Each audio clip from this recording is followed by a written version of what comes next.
About one. 1, 2, 3. But we want to start moving people so it can be in an organized fashion. Does that sound good?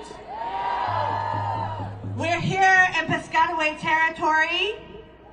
This is Piscataway land in Chocolate City, a historically black and presently black city, right? So we're recognizing where we're at, and we're going to start it our way. We're going to start it with prayer. So please, for those of you who want to pray, please come around. And for those of you here in your contingents, please move, start to make room for our brothers and sisters and siblings. And then after prayer, we'll get back into formation, I promise. يعطيكم الألف عافية. We're here, y'all. Let's get it started.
ready to pray, I want to clarify something.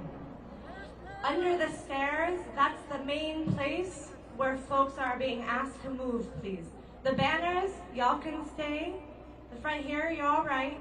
Just under the stairs, that's what we're gonna utilize. Is that understood? We clear? All right? Okay. You got this, community. I know we get organized.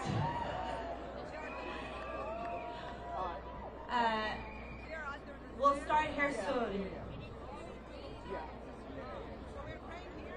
No, over there. Where do we pray? Over there. Why? We want to pray here. Oh, I don't know.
As you prepare your breakfast, think of others. Do not forget to feed the pigeons. As you wage your wars, think of others. I gotta ask you a question. I do not believe in, I can't trust Obama. I have read about him, and he's not, he's not.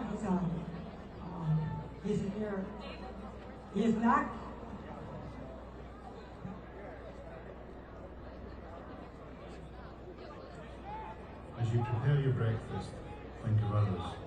Do not forget to feed the pigeons. As you wage your wars, think of others. Do not forget those who fight for peace. As you pay your water bill, think of others, those who are nursed by clouds. As you return home, to your home, think of others. Do not forget the people of the camps. As you sleep and count the stars, think of others, those who have nowhere to sleep. As you liberate yourself with metaphors, think of others, those who have lost the right to speak. As you think of others far away, think of yourself and say, if only I had a candle in the night. This is from Palestine, of course, the capital Jerusalem. Unarmed people marching to the wall and they're shooting them. Suppression is a question, resistance is the answer. Long live Palestine.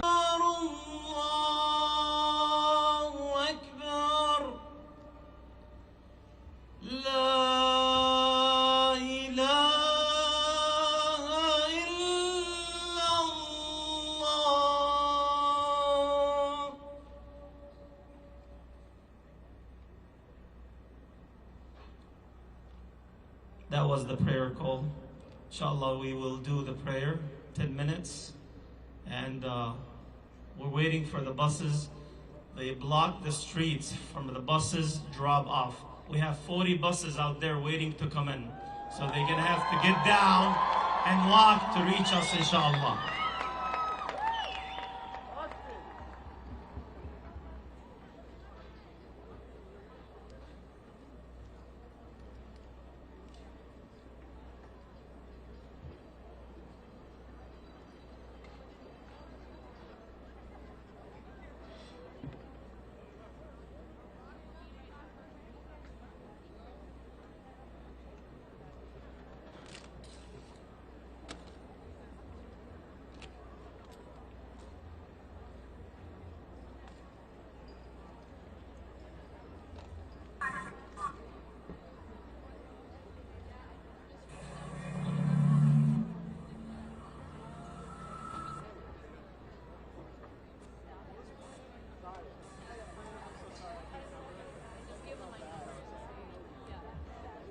Just for clarification on where to pray, if you see that tall, the tallest Palestinian flag, A'la Alam Palestine, follow that flag for salah, for prayer. Are we good? Thumbs up. Everyone know where to pray? Wonderful. Thank you.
Oh yeah. I'm with democracy now. But I'm not your partner. I'm taking a quick picture.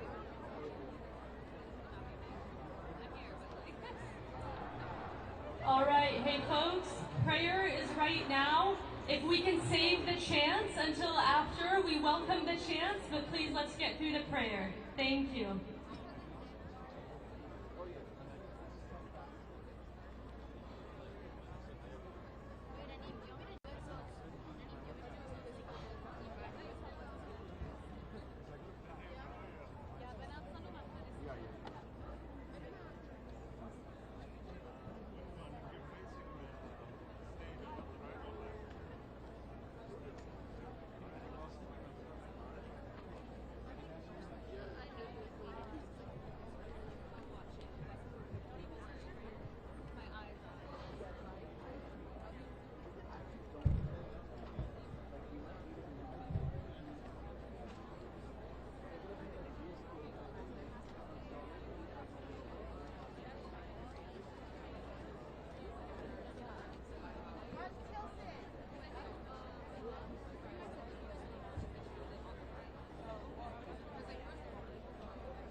Lift the siege on Gaza now! Y'all, I need us to shake the streets of D.C. Lift the siege on Gaza now! Lift the siege on Gaza now! We want justice, you say how? We want justice, you say how? Lift. Long live Palestine! Long live Palestine! Free, free Gaza! Free, free Gaza! I need every single one of you to lose your voice after chanting the top of your lungs today. Free, free Gaza! Free, free Gaza! Free, free Gaza! Free, free Gaza! Lift the siege on Gaza now! Lift the siege on Gaza now! Lift the siege on Gaza now! From the river to the sea! Palestine will be free! From the river to the sea! Palestine will be free! We want justice, you say how? End the siege on Gaza now! We want justice, you say how? We want a ceasefire now! We want a ceasefire now! Ceasefire now! Ceasefire now! Ceasefire now! Ceasefire now! Ceasefire now! Ceasefire now! Ceasefire now! Ceasefire now! Ceasefire now! Ceasefire now!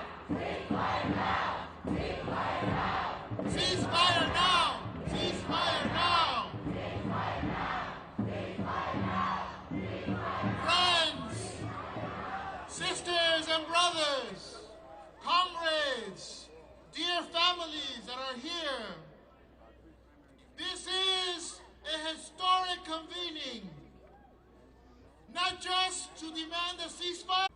We wanted to start this historic day by acknowledging that many of us, I think all of us, are here in a deep state of mourning.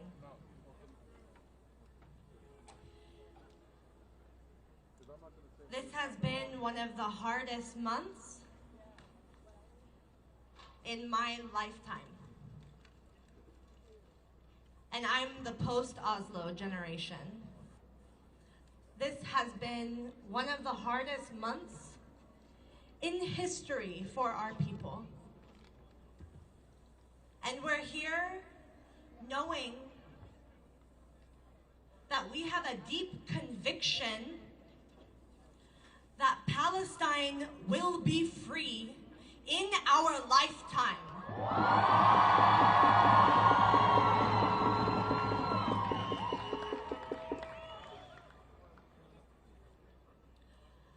This is 75 years of justice deferred for the Palestinian people who have been exiled and refugeed and murdered.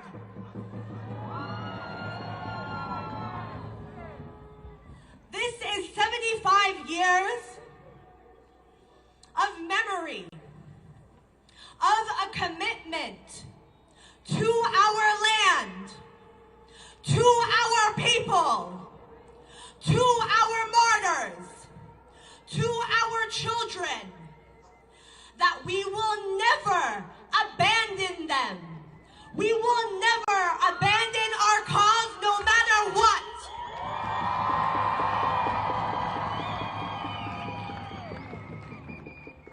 I want to also acknowledge that all of y'all out here today have spent the last month, and I'm sure a lifetime, individually organizing and doing everything you can for Palestine. And that's all, y'all. We have Palestinians here. We have Arabs here. We have people who have come, y'all, from different communities, different walks of life, to stand here in solidarity with us and to cry that the Palestinian struggle is also your struggle. And you can trust that that's not lost on us. We're here because we got organized. We're here organizing for Palestine. And we're here in the heart of empire, of this country that has offered political cover and diplomatic cover and media cover for the genocide of the Palestinian people. For shame!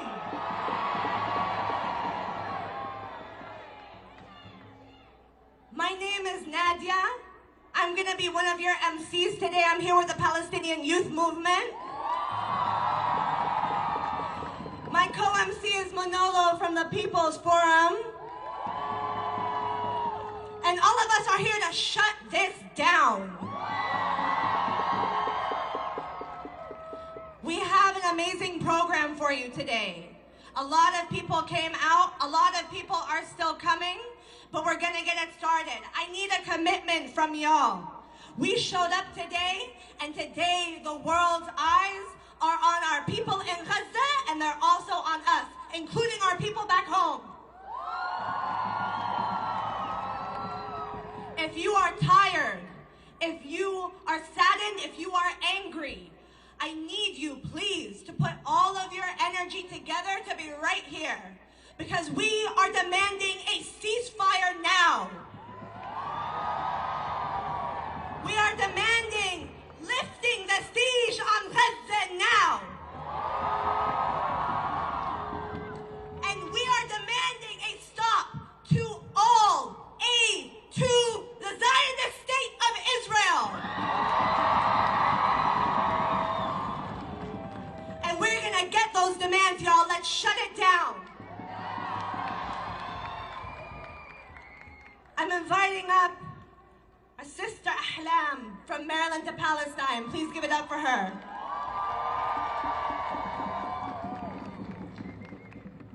Hello, marhaba, ahlan wa sahlan, and welcome to DC. My name is Ahlam, and I am part of Maryland to Palestine, a Palestinian-led grassroots abolitionist org fighting in Maryland for the liberation of Palestine. It is heartening to see so many of you out here standing up for Palestine. In the last 4 weeks, we have seen the most violent, abhorrent, inhumane attacks on our people. And while people are finally starting to call it what it is, a genocide, we know that the Zionist entity has always had genocidal aims. But they will never achieve their goals in erasing us.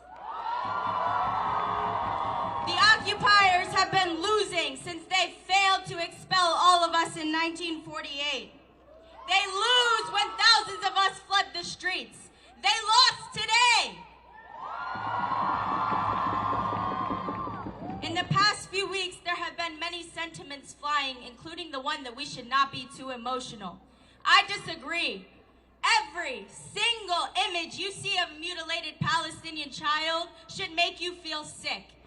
Every time you hear a Palestinian mother or father crying, that should break your heart. You should be angry.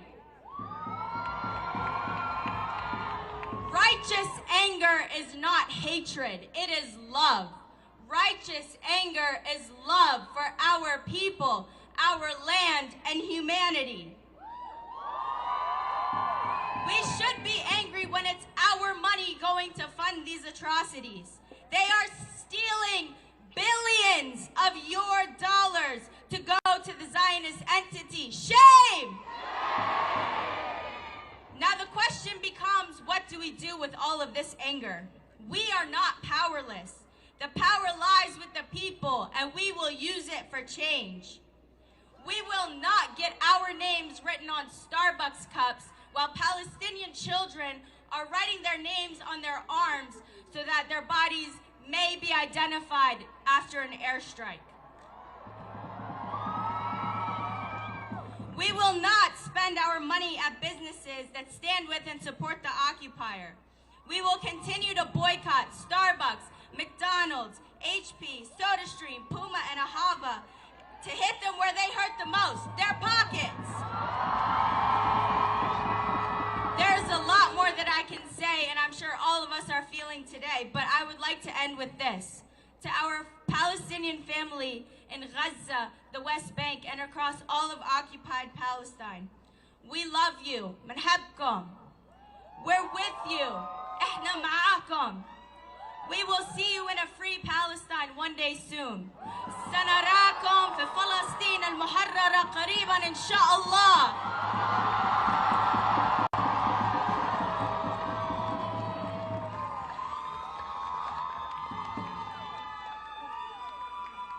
That's right. We're gonna bring up our Sema from dissenters. Make some noise. Hello, everybody. I'm so excited and grateful to be here with all of you today. My name is Arsema, and I'm representing the voice of dissenters. Dissenters is an anti-militarist organization working to reclaim our resources stolen from us by the U.S. empire and the war industry, and to invest in life and collective liberation. Last week, dissenters helped co-organize a national day of walkouts where tens of thousands of young people walked out at more than 120 schools across the continent. The truth is, young people in this country stand with Palestine. Our generation was born in and has lived through endless imperial wars. We know better. Our duty as young people is to organize wherever we are. As a UMass student, UMass Dissenters has organized through protests, sit-ins, and walkouts to demand that our university cut ties with war profiteers that are arming and profiting from the massacre of Palestinian lives at the hands of the U.S. and Israeli government. All of us here are building a movement, and our movement values life and self-determination everywhere. This is a historic moment for Palestine, and this is a historic moment for our generation here in the United States to build an anti-imperialist movement that can end U.S. wars and force our institutions to divest from militarism and genocide in Palestine, in Sudan, in Haiti, and in our neighborhoods here. We choose to be the generation that dissents. The tides will turn because we are energized and we are visionaries. We are Muslim, we are immigrants, we are Black, we are Indigenous, and we are queer. We are a generation of hope, a generation of healers and of creatives. Communities who are surviving under oppression carry the solutions. This march is not the end, but rather the beginning. We are the future. We live in a world created by the past, but we have the power to shape the world we deserve. We will end U.S. funding to Israel and reclaim the $3.8 billion we send every year, and we will reinvest those billions into life-affirming care, for reparations, for health care, for education. We will end the genocidal bombardment and siege of Gaza.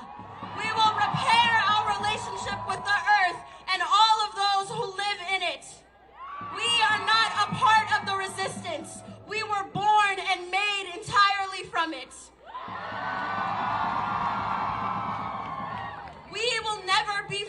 until Palestine is free.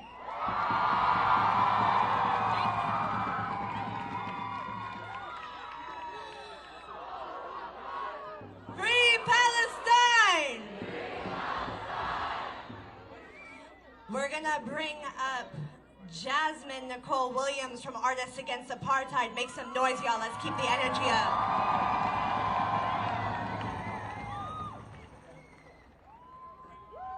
What's up, y'all? My name is Jasmine Nicole Williams, and I'm a printmaking artist and muralist hailing from Atlanta, Georgia. I'm also an organizer and an artist against apartheid.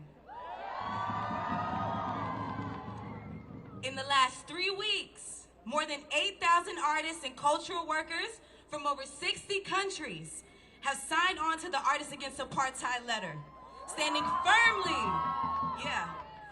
firmly in solidarity with Palestinian people. The United States government funnels billions of dollars to prop up its occupational watchdog in the Middle East. The corporate media spews lie after lie about the Palestinian struggle to manufacture support for a genocidal apartheid state. The battle of ideas is in full swing, and everyone must do their part to push against what is widely spread and unquestionably believed. As artists and cultural workers, we have a unique responsibility to use our voice and artistic practices to protest apartheid and amplify the just cause of the Palestinian people and their resistance to occupation and oppression. As the U.S. and Israel wages war on Palestine, we and the Artists Against Apartheid vow to challenge imperialism on the cultural front from within the U.S. and beyond. We commit to using our platforms to combat the massive misinformation campaign without fear of repercussions. We dedicate ourselves and our artistic practices as tools for liberation, from Haiti to the Congo, from Sudan to Palestine, okay? We struggle for dignity, sovereignty, and self-determination. And that doesn't stop here in Washington. We're gonna take it back home. We take our solidarity from the studio to the streets, and we're gonna shut it down for Palestine this Thursday, November 9th. There will be no business as usual while our people are stripped of their humanity. Alongside the organized masses, we will usher in a new world that serves the many and not the few. Y'all look so beautiful. Can I get a free Palestine? Free Palestine! Yeah, that's right, okay? And free all oppressed people on this planet. If you are an artist that wants to join us, visit againstapartheid.art to read and sign the letter. All right, peace, y'all. Peace if you're willing to fight for it.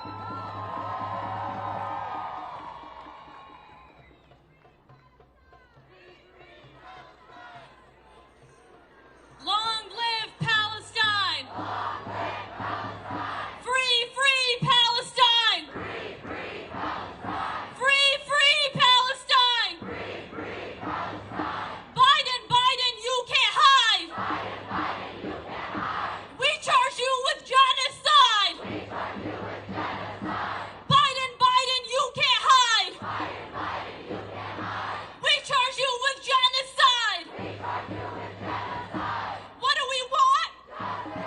When do we want it? What do we want? When do we want it?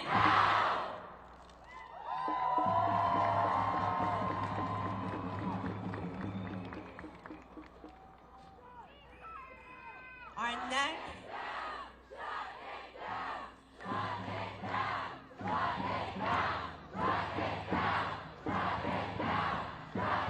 That's right, y'all. We're here. We're out here, DC. Give it up, Chocolate City.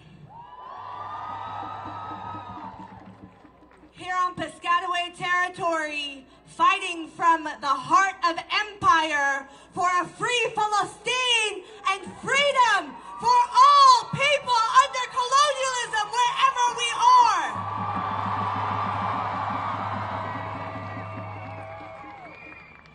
We're gonna bring up next Dr. Hatem Bazian, coming to us from UC Berkeley. Please invite him. Assalamu alaikum. First, let me give recognition to the indigenous people on whose land we stand today. Also, to give honor and respect to our black brothers and sisters who were brought to this country in the hulls of ships, but continue to teach us lessons in resilience, in leading the moral arc of this country, being the creative force like no other. We stand on their shoulder. I want to take a minute to express my deepest gratitude to the youth, to the students, to the young people that have stood against the machine. You are making a difference from the halls and the streets of Washington, D.C. to every corner of the world. Today we're gathered here not only in Washington, but in Bolivia, Colombia, Brazil, London, and across the world to say unequivocally to the world that we have witnessed the hypocrisy of this world. We say to you, you have trembled on every aspect of human rights. You have completely disregarded international law. And Biden, Genocide Joe, we need to tell you that no amount of hypocrisy of trying to tell us all of a sudden that you're going to have an international plan on Islamophobia at a time where you're throwing bombs on the heads of our brothers and sisters in Gaza. That will not work. That will not work. Your days for coming around and getting Muslim vote for nothing are over.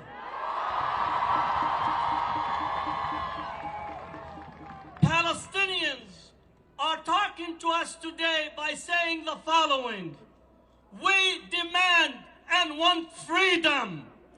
We demand and want freedom.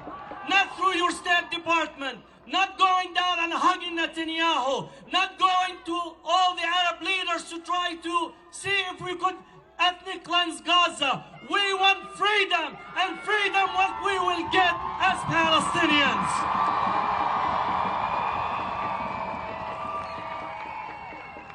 And if you have not read history, Palestine was the last settler colonial project to be commissioned by these Western hypocritical countries. And as we celebrated the release of Nelson Mandela and the end of apartheid, the last settler colony in Africa, we will celebrate the end of settler colonialism in Palestine.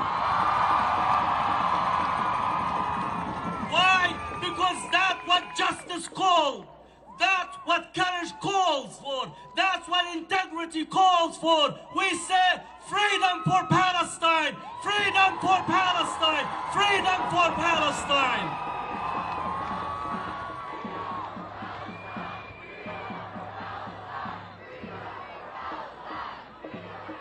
And as Palestinians, we are crying. We are in deep sadness. We're in deep mourning but don't mistake in this for the lack of resolve that we will stand until we see a free, dignified Palestine. Assalamu alaikum.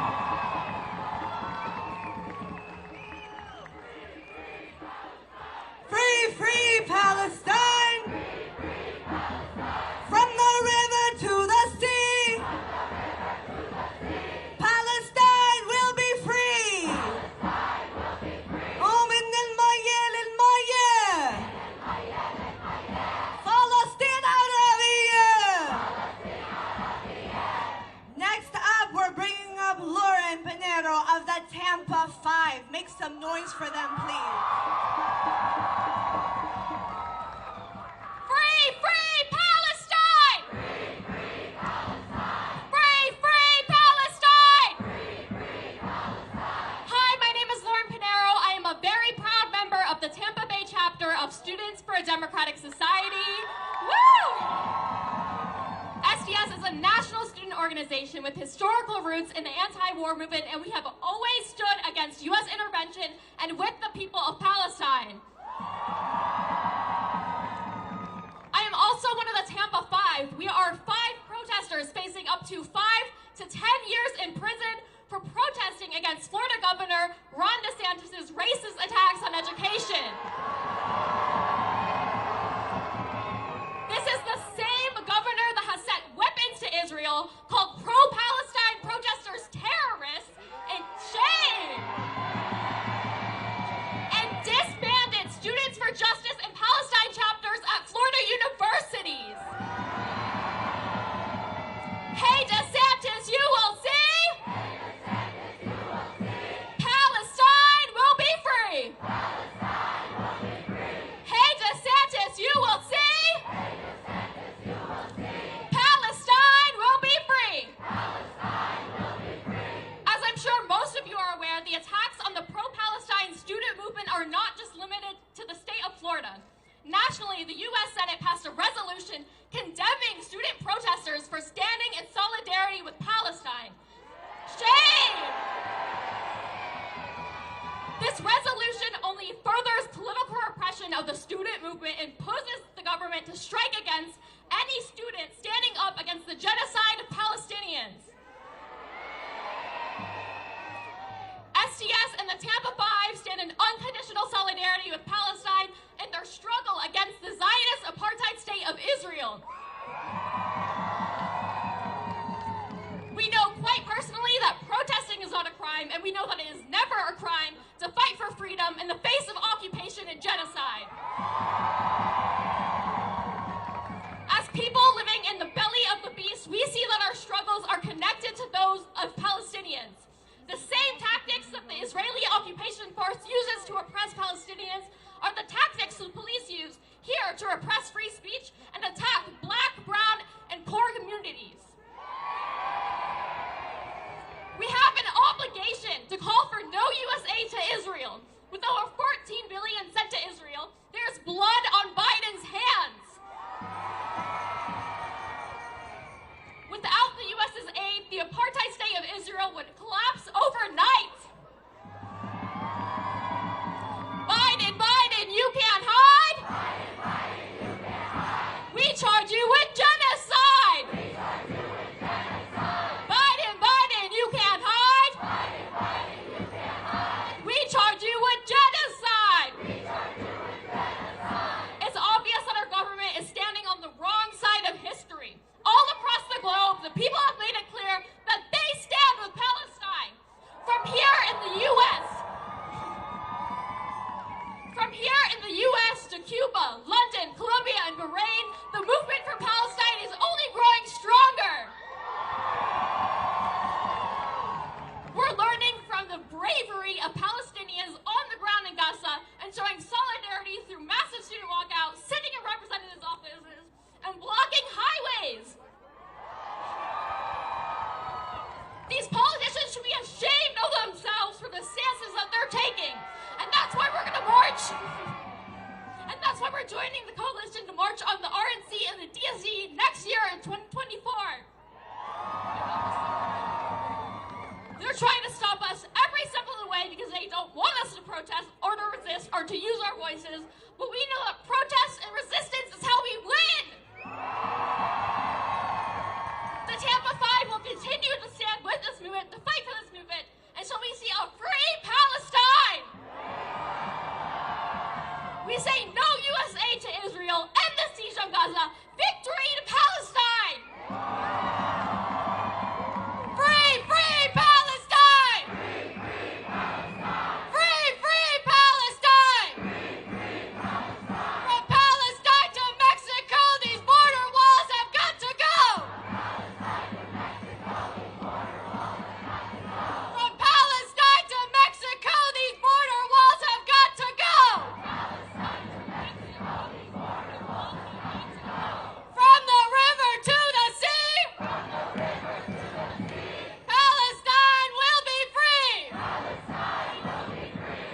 immigrants in our community who are facing repression for speaking up and talking about Palestine.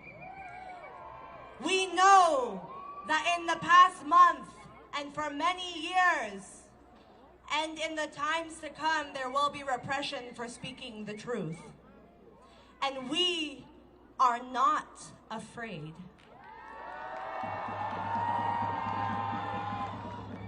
Because we have a just cause. And we have all of us behind each other.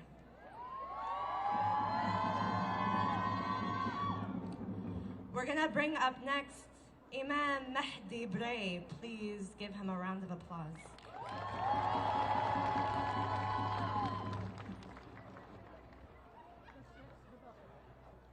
Assalamu alaikum. MashaAllah, let me hear that again. Assalamu alaikum. MashaAllah, you sound marvelous. Bismillahirrahmanirrahim. My dear brothers and sisters. We want justice. We demand justice for Palestine and the people of Gaza. We demand it. We demand it.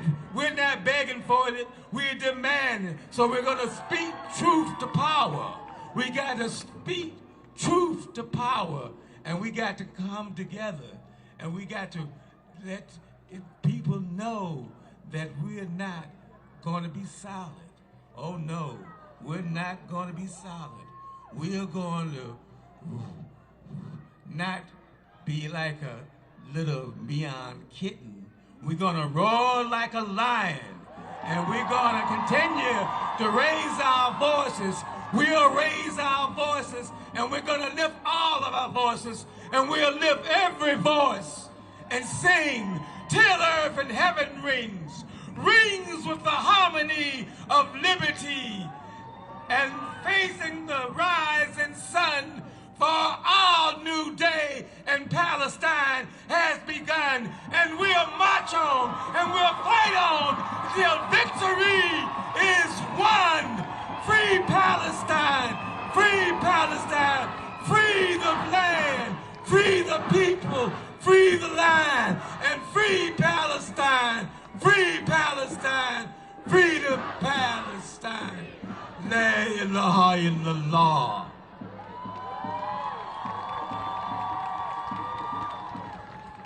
Do you see what I see? Do you see what I see? An endless sea of Palestinian flags here today. I see hundreds and thousands of people still walking into this plaza. We are not calling it Freedom Plaza anymore. This is Gaza Plaza. Of return.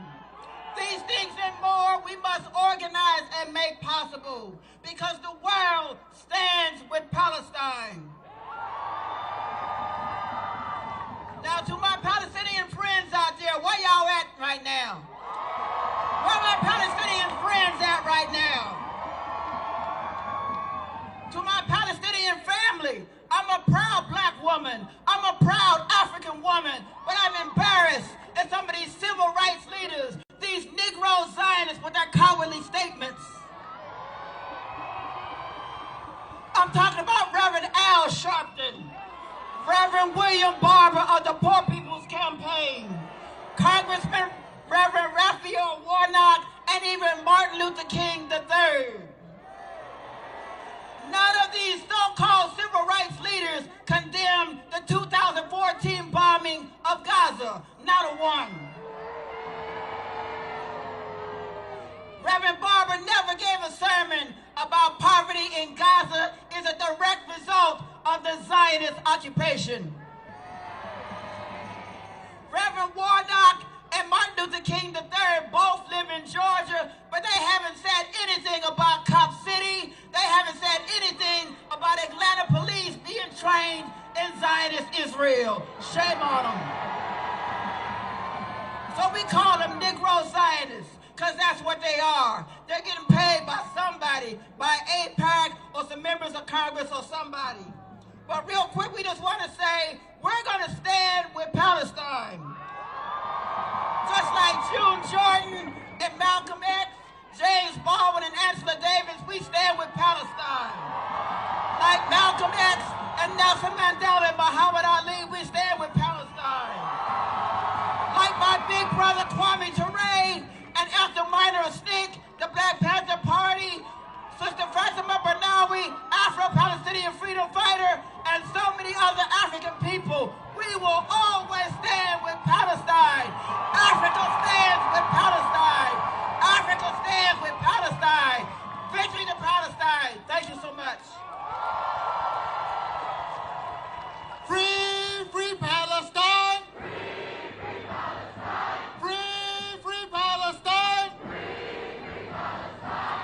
We are now honored to welcome Dr. Melanie Gazi of the Red Nation.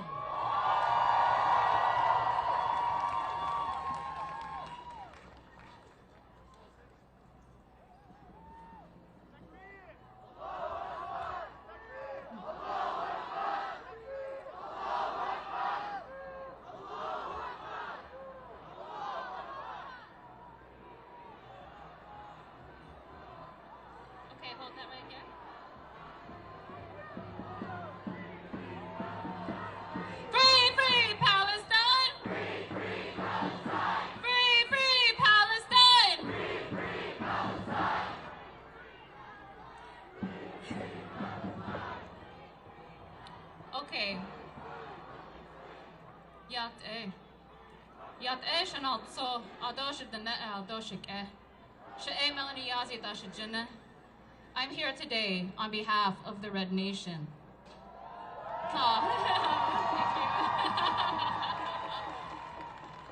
Right back at you. Today, we deliver a devastating blow to colonialism. That's right. As Indigenous people of Turtle Island, we proclaim that decolonization and land back are the only forms of justice for the crimes of settler colonialism. Native people, unfortunately, have been here before. We know the entire history and future of Palestine because we have lived it. We endure the settler colonial project that calls itself the United States. That's right. We survived the elimination and removal of our ancestors. We are in our 5th century of resistance. That's right. We know that Palestine's future is a certain future because we are still here.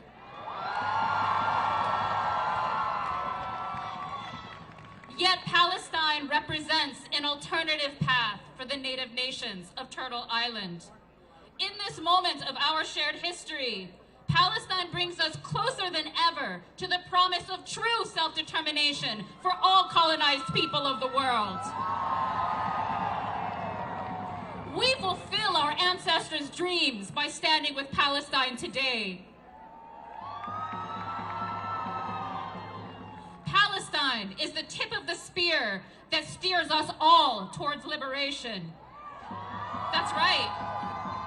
And settler colonialism holds nothing back, and yet it cannot defeat those whose cries for liberation resound louder than any bomb they can drop on us. Almost done. Colonialism is failing, crumbling under the weight of its own conceit. The fort is breached, and the wagons are burning. The end of colonialism nears because the end of colonialism is inevitable. The United States wages endless wars to maintain its position as the supreme settler colony of the world. Ours is the oldest struggle against U.S. colonialism. Now is the chance to redeem your humanity, settlers of our stolen land. By standing with Palestine and standing with us. That's right. of US imperialism is the only solution for us, for Palestine, and for the world. Mark our words. The humble people of the earth have spoken. There is no place for colonialism on Mother Earth. For the earth to live, colonialism must die. That's right. A free Palestine frees us all to build a future of peace and equality. And today we join our Palestinian relatives in a righteous struggle to author a new society. To our relatives in Gaza, we say, through kinship we are strong. May our message carry far across the sea.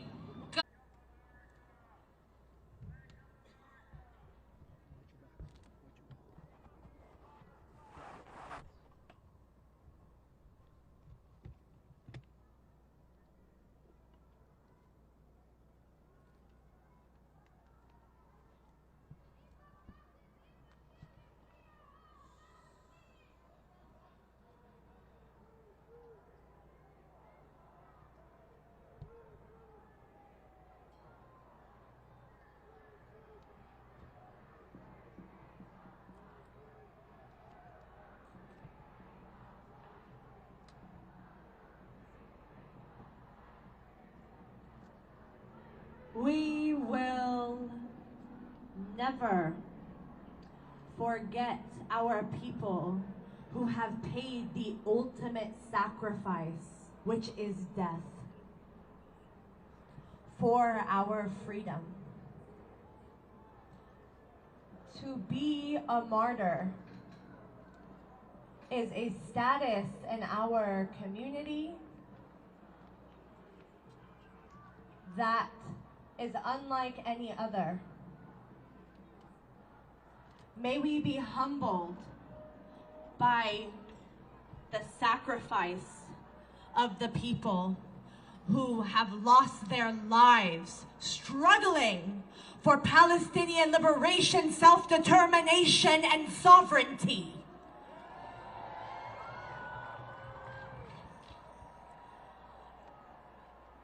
We are going to chant, y'all, but not yet.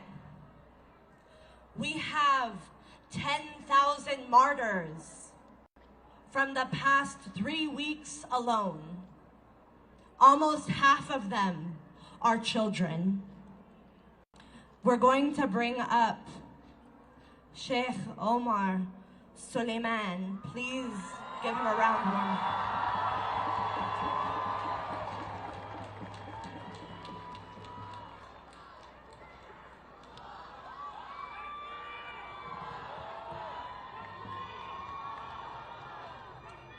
السلام عليكم ورحمة الله وبركاته.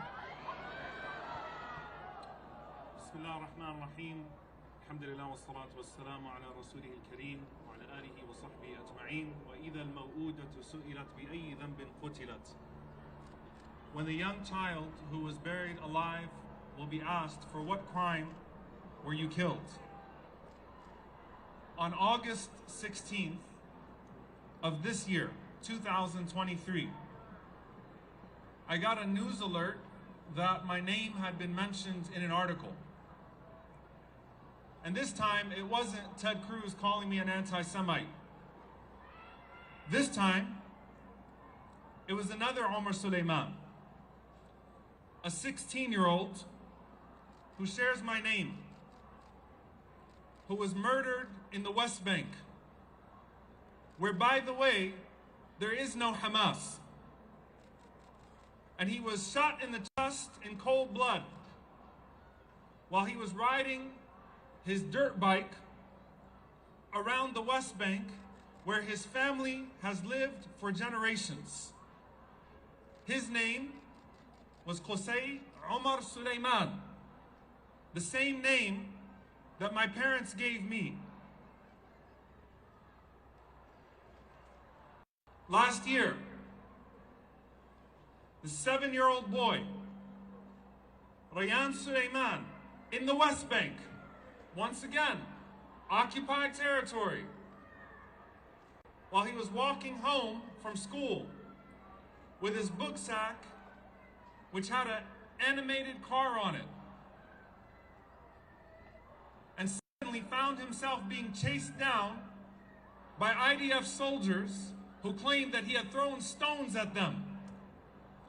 And with their full force, they followed him home to his house. And he went and hid in the corner of his room. And as they banged on the door and started to bang on his window, a 7-year-old boy with no medical history, we're gonna use the terms the same way that our parents use their terms. You don't get to dehumanize us and then tell us how we get to resist that dehumanization. And I want to end with one thing. Dear brothers and sisters, pay close attention.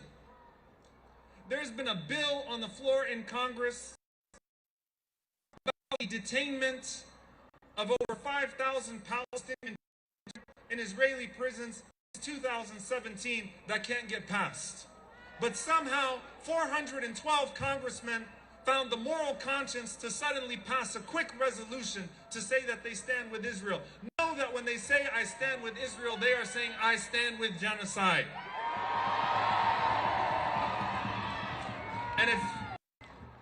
And if Joe Biden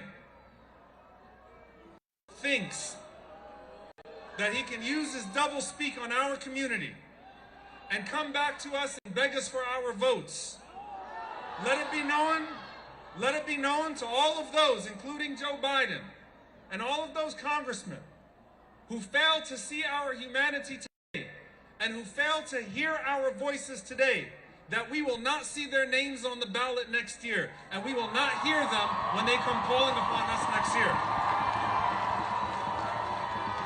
And that we will not allow for them to tell us anymore that the only refuge we have from right-wing racists are two-faced liberals. Dear brothers and sisters, there are thousands of us here today. There are millions of us around the world. I know that it's a time of anger. I know that it's a time of grief, but do not despair. We will mobilize. We will penalize those who dehumanize us when they call upon us to try to get them into office. We will march. We will raise our voices under the full weight of the political and media establishments. We will not give up because our brothers and sisters have not given up. And even though our names are written on our arms, our parents have embedded Palestine in our hearts. Wassalamu alaikum wa rahmatullah.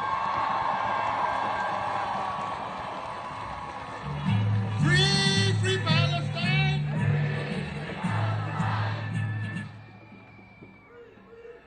We need to ask you for your help right now. What is this square called? Gaza Square. We need to let thousands of people who are waiting around the corner, they need to come into the square. We need to ask the people who are to my right, please move down so that others can come in. We have all the way down to the Capitol. Whose streets? Whose streets? Whose streets? Then let's take these streets and make them ours. Now we stand for the national anthem of Palestine. Mountainy.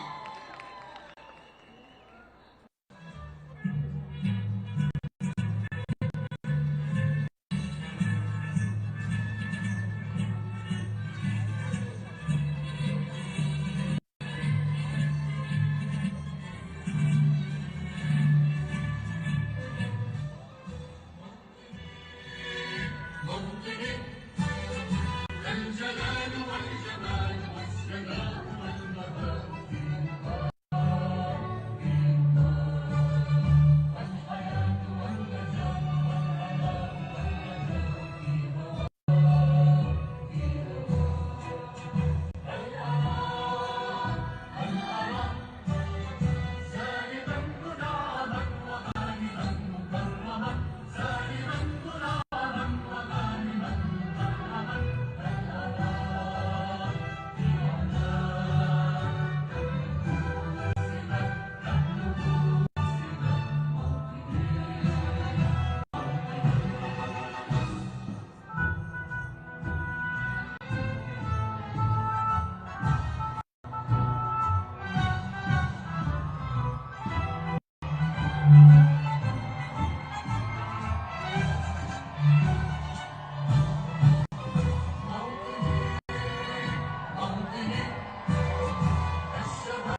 to be so loud today. Free, free Palestine! Free, free Gaza! Free, free Palestine! Long live Gaza! Lift the siege on Gaza now! Lift the siege on Gaza now! Lift the siege on Gaza now! If we don't get it, I can't hear you. If we don't get it, if we don't get it, from the river to the sea, Palestine will be free. From the river to the sea, Palestine will be free. من المية للمية. I need you louder. من المية للمية. فلسطين عربية. باب الأقصى من حديد. ما بيفتح إلا الشهيد. Free, free Gaza. What do we want? I can't hear you. What do we want? And what do we want it? What do we want it? Free, free Gaza. Free, free Gaza. Free, free Palestine. Long live Palestine.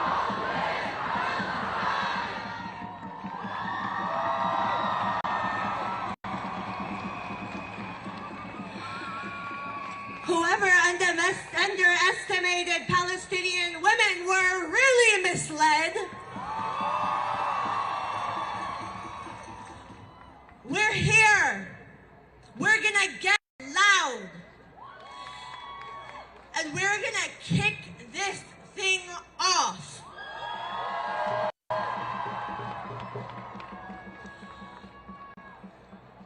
I want to invite up somebody that you should know if you do not already. His name is Mohammed Nabulsi.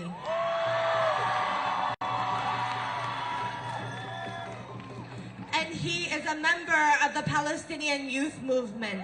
Please make some noise.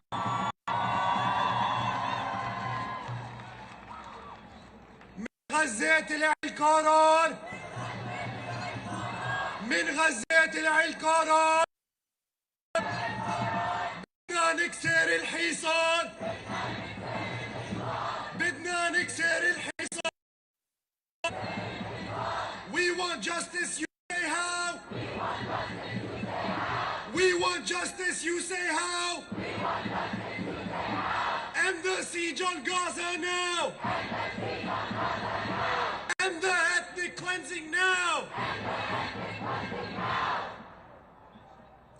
We're gathered here in the capital of U.S. empire to unequivocally demand the end to Israel's genocide of Gaza, the end to the brutal siege of our people, and the end to U.S. military aid for Israel.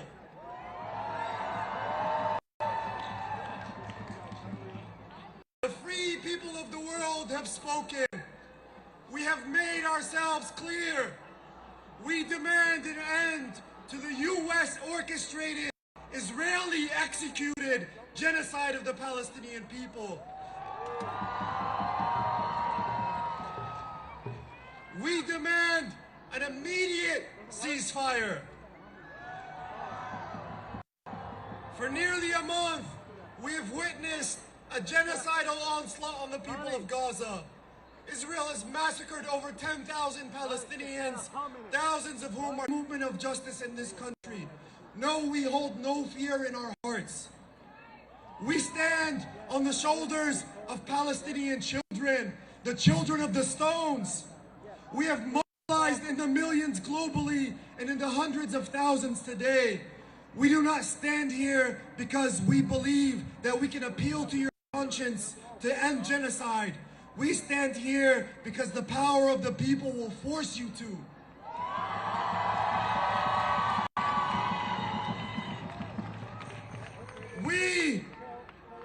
We, the Palestinian youth movement, we, Palestinians, we, the descendants of peasants and refugees, we, the siblings and offsprings of martyrs and prisoners, we are proud of our people.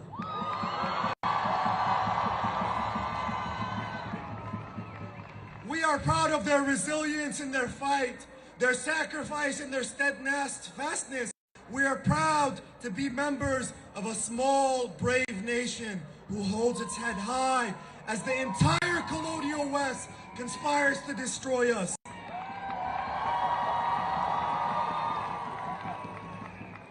They have spent 100 years trying to destroy us, and they can spend the rest of the eternity trying.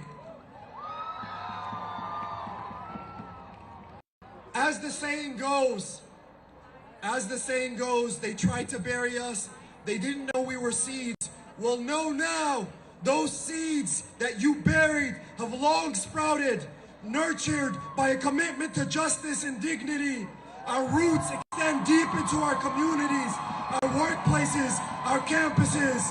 We will weather all your attempts to cut us down. And just as the sun rises, we too will continue to rise until Palestine is free.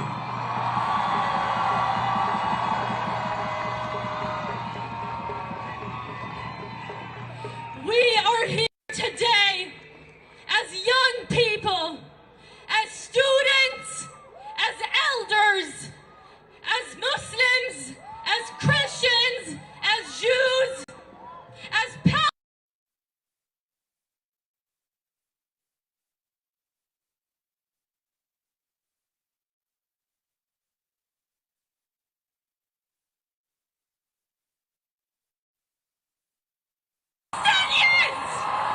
to say enough is enough! Enough is enough! When Gaza is under attack, what do we do? When Gaza is under attack, what do we do? We want justice, you say how? End the siege on Gaza now! I can't hear you! We want justice, you say how? End the siege on Gaza now!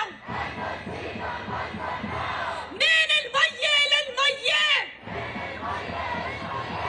فلسطين عربية! من المية للمية! فلسطين عربية! There is only one solution! Intifada revolution! There is only one solution! Intifada revolution!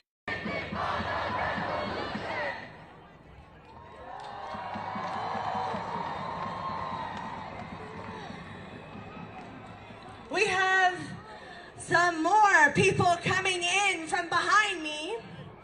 And the ask is for those of you on my right to please move down so people can come from behind. We have a really good sound system going towards the Capitol. We have screens. We're set up for this.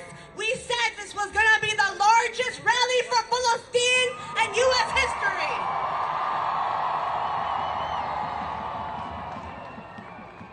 So please, make room for your siblings who've come from a long distance. You're gonna hear us, you're gonna see us, and together we're gonna what? Shut it down! Shut it down! Here on my left, we have a scroll that has the name of 10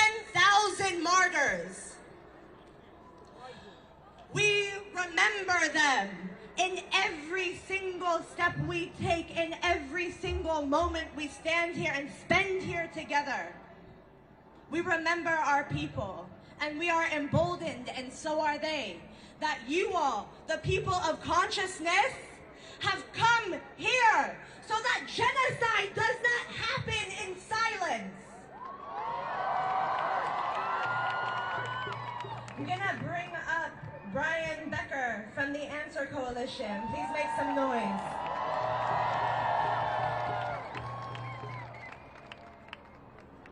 Sisters and brothers, we formed this coalition, a small group of organizations 15 days ago, and if you look around here now, we can see that in 2 weeks' time, there has come together the largest demonstration in U.S. history to support the Palestinian people.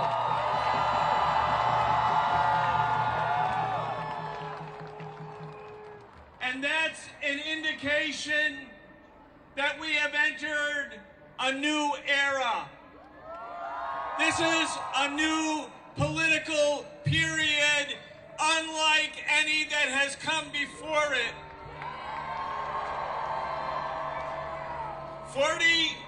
I want to get your attention just for a moment, because it was 40 years ago, right now, 40 years ago, this month, that thousands of people came together in Washington, D.C. to say that the racist, fascist, apartheid regime in South Africa must fall, and we will help it fall, and within a few years, it did fall. When we came together 40 years ago, the U.S. Congress said that Nelson Mandela was a terrorist. They said that the fighters in the African National Congress were terrorists. And 7 years later, Nelson Mandela was the president of South Africa because people stood up. Change happens in leaps and bounds. Change happens dramatically. Change happens on a dynamic register, and it's always one factor that makes the difference. And that difference is not the politicians in Congress, not who's in the White House. It's what happens in our communities, what happens in our streets, what happens with the people. We make the change. The change comes from us. And right now, sisters and brothers, we're sending a message, a very strong message to Joe Biden. If you stand with genocide, we hold you guilty of genocide. Benjamin Netanyahu and the Israeli regime pulls the trigger, but the U.S. government sends the weapons. They pay the bill. It's their genocide too, and we're here to say no. After we have some additional speakers and thousands more people coming into this area, thousands more, they're all over here. We're going to march on the White House, and we're going to send a message. The message is simple. When you kill 10,000 Palestinians, not because of what they've done, but because of who they are, when you commit genocide against the people and destroy people in whole or in part, you are guilty of genocide, and that's why we're going to the White House later today.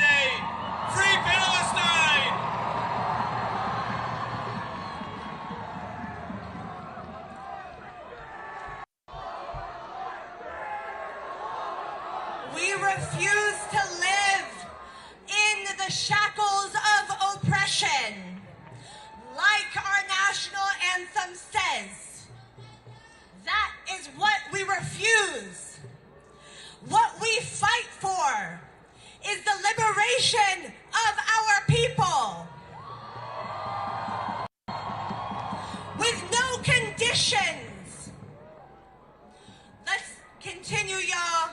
I know there's energy. I know we're here and we're gonna march. But we brought a lot of folks who have stuff to say. And we're here, y'all.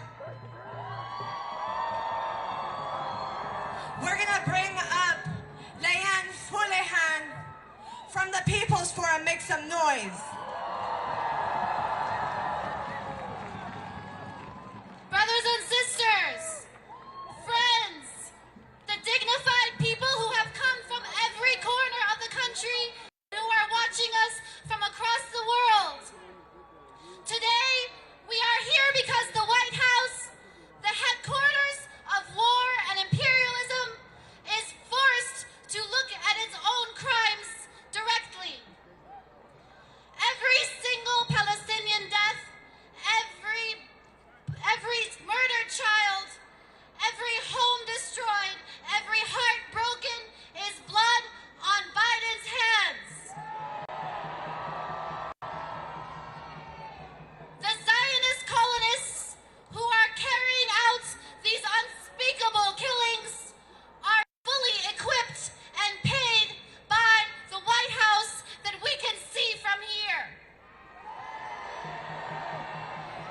The White House should be painted 1,000,000 times red to account for the millions of crimes that it has carried out. Look at this list of martyrs here. It is 10,000 people too long. This list is from just a few weeks and just from a very small place, a place that is small in size, but it is the center of the world for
We have Macklemore on deck. Make some noise for him.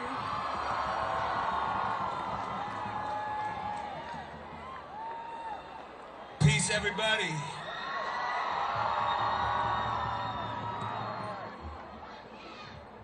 You know, first and foremost, this is absolutely beautiful to observe today.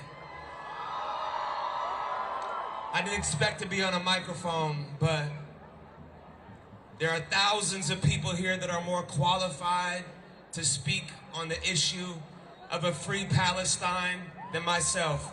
But I will say this. They told me to be quiet. They told me to do my research, to go back, that it's too complex to say something, right? To be silent in this moment. In the last 3 weeks, I've gone back and I've done some research, and I'm teachable. I don't know enough, but I know enough that this is a genocide.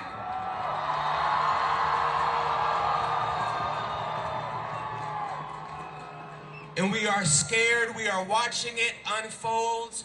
We have been taught to just be complicit, to protect our careers, to protect our interests, and I'm not going to do it anymore. I'm not afraid to speak the truth.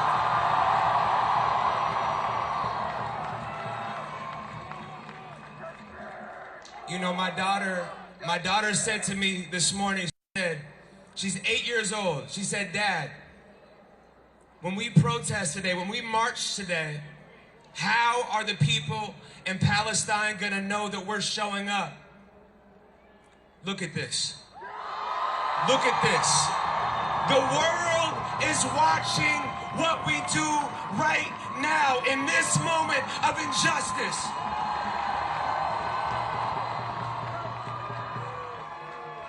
There's no side in humanity. We lead with our hearts, we speak the truth, we shut down the propaganda, and we march forward. Free, free Palestine! Free, free Palestine! Free, free Palestine! Thank you.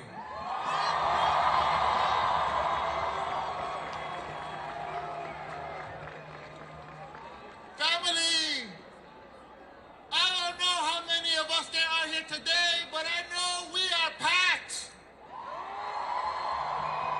Hundreds of thousands. We need to make space for them. Move down. We control this city. Washington belongs to Palestine today.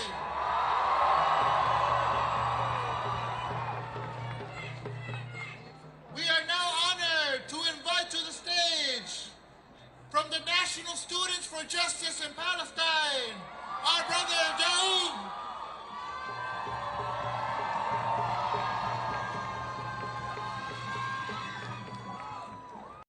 Hello, comrades. My name is Yaoub with National Students for Justice in Palestine. We're here today to amplify the power of the student movement for Palestinian liberation on occupied Turtle Island. I want to start by acknowledging the historical importance of this city for the student movement and the organized left. Just a few miles away at Howard University, Kwame Ture laid the groundwork for the Black Power movement. As a member of the Student Nonviolent Coordinated Committee, or SNCC, Ture nurtured critical analysis within students and fine-tuned their organizing skills at UC Berkeley, articulating the common enemy of imperialism and state violence and uniting the Black liberation struggle with the broader anti-imperialist fight in the global South. Students on university campuses have been the engine driving the anti-imperialist struggle, be it SNCC, the General Union of Palestinian Students, or Students for a Democratic Society. Our role has perpetually been to advance the movement's political line and challenge the status quo. Just a few decades later at that same university, students organized mass rallies, boycotts, and sit-ins to demand that the University of California system divest $3 billion invested in apartheid South Africa. Not long after, the first chapter of Students for Justice in Palestine, and later the first national SJP conference, was founded at Berkeley. But the campus struggle was not limited to Berkeley. Generations of students across Turtle Island have fought for justice in service of dozens of interconnected struggles. This work has developed through the leadership of over 250 powerful SJP chapters and counting, maintaining the legacy of the student movement and building unrelenting mass power. But why are students key to the cause? It's because our campuses and institutions are microcosms of U.S. empire. When students use our political education and institutional platform to resist the narrative and propaganda of the empire, the cracks in supposed U.S. democracy begin to widen. It is precisely because of this historic and ongoing legacy of the student movement as a threat to the interests of U.S. empire that the state seeks to censor and suppress SJPs. Despite the doxing trucks outside of workplaces, baseless congressional resolutions, and right-wing smears, I'm here to remind you that it is we, students, who for decades have advanced and actualized the demands for BDS on campus. It is we, students, who combat racist, Islamophobic narratives of Palestinians, Arabs, and Muslims upheld by our institutions, with teach-ins and events that pack entire lecture halls. It is we, students, who despite relentless attempts at repression, organized tens and thousands of students on hundreds of campuses in defense of our people in Gaza who face US-backed genocide by the Zionist state. We are the current and future leaders of our movement and the architects of a more just world. The torch has been passed and it is our duty to keep it burning, to continue the fight until justice prevails and liberation is realized. So students, remain steadfast in your fight for Palestinian freedom.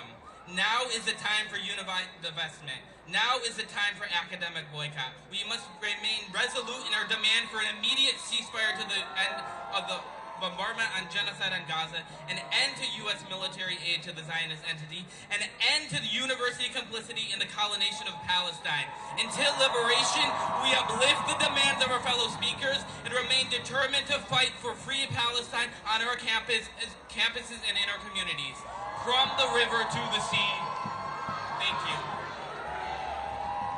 From the river to the sea, Palestine will be free. From the river to the sea, Palestine will be free. We now are honored to have with us, all the way from Chicago, from the Arab Women's Committee, our dear friend, Barsoon.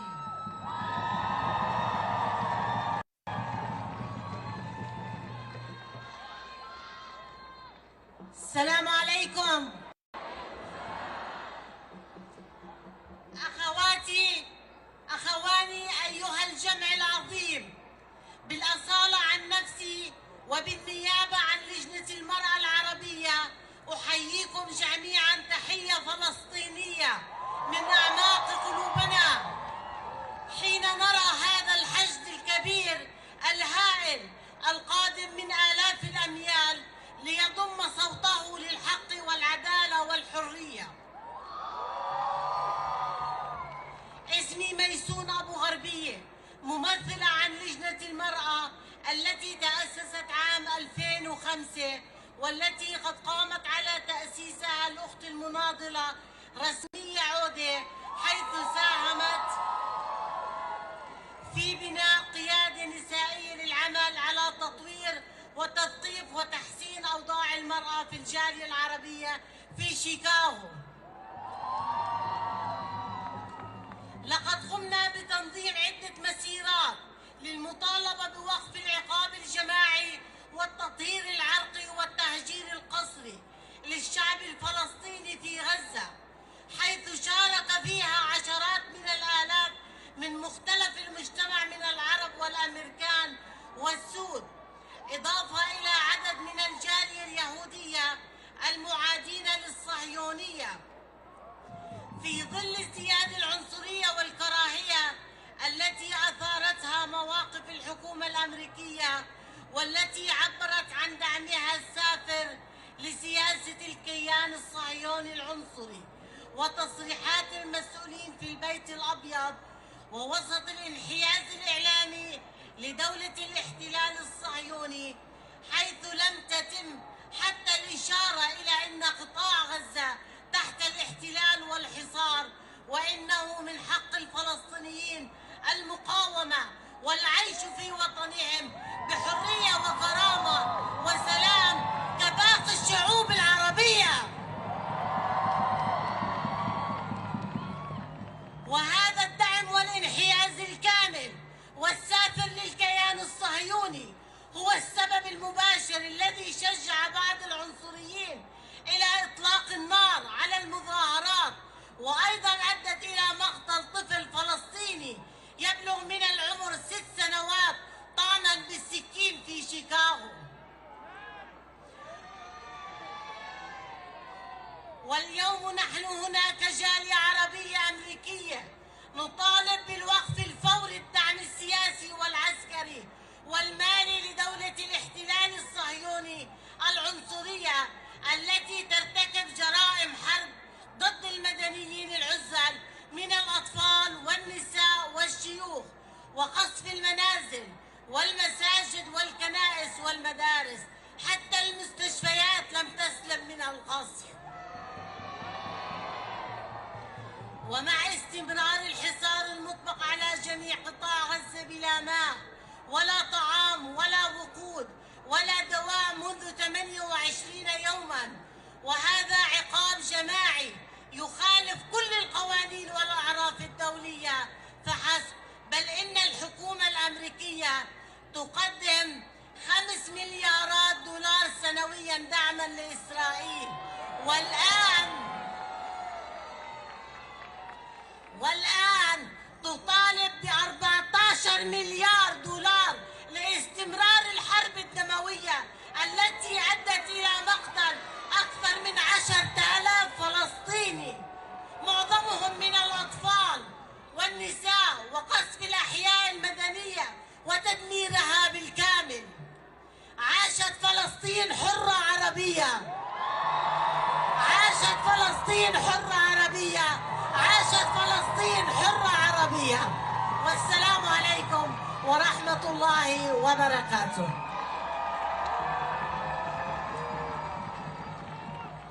Resistance until victory! Resistance! Resistance! Resistance! Resistance! We now are honored that hundreds of thousands of people are in D.C. today for Palestine. I don't know where they keep coming from, but they keep coming.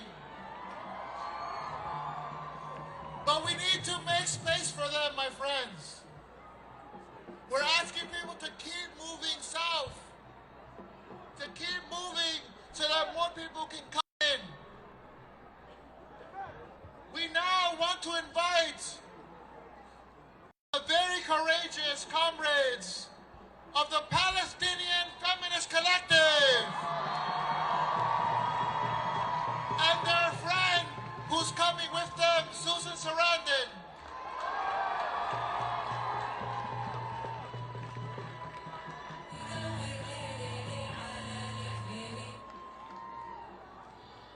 We are here on behalf of the Palestinian Feminist Collective.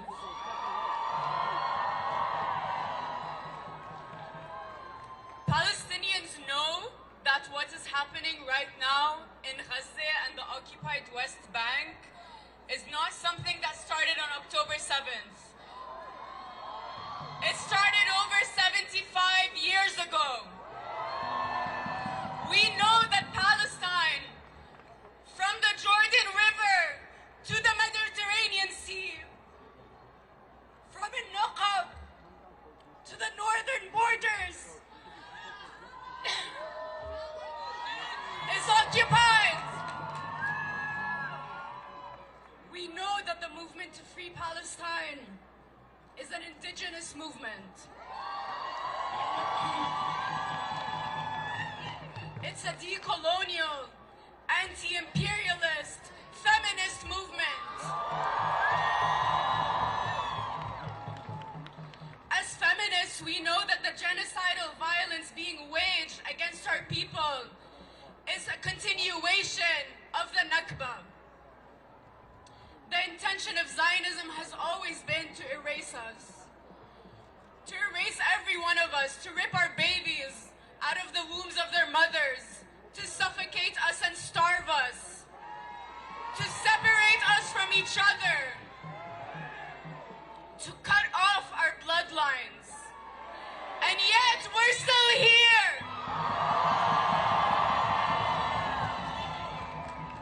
And we're gonna stay here. 100 years since imperialists met and colluded to steal and divide our lands, to take away our sovereignty, to kill us.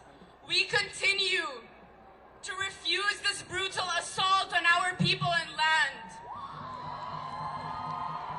We continue to resist because resistance is an act of love for our people and our life and our land.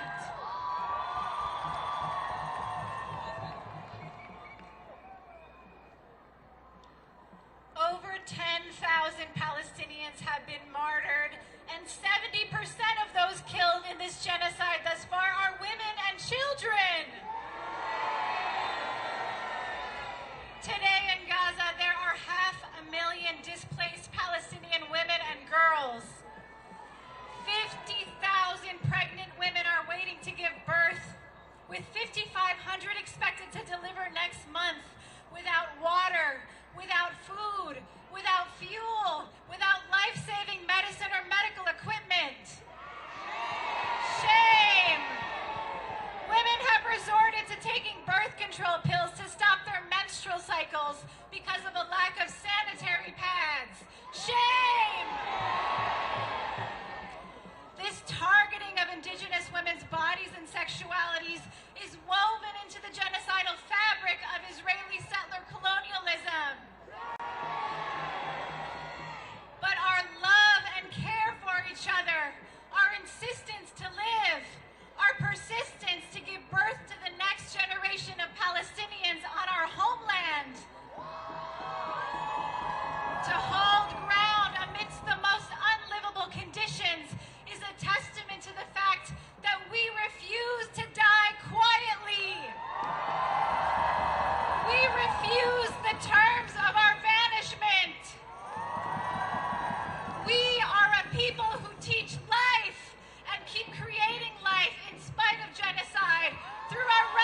medic in the northwest corner. To my left, we need a medic in the northwest corner. Who keeps us safe? Who keeps us safe? We got it, y'all.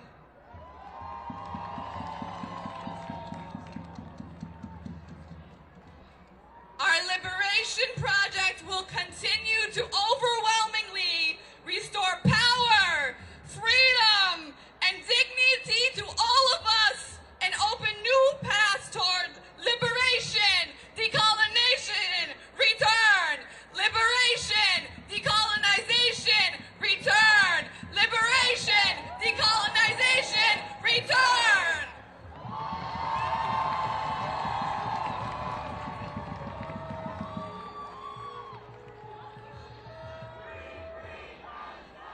Free, free Palestine. Y'all, we are literally all the way back to the Capitol. We want to keep each other safe. We want to honor all of the people who came out here. Please continue to move down, to make space. Make space and move down, please. Take care of each other, look out for each other. There's a Palestinian flag on the rooftop of that building.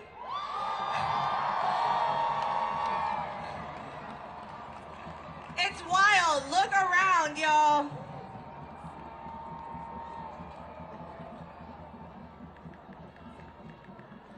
Free, free Palestine! Free, free Palestine!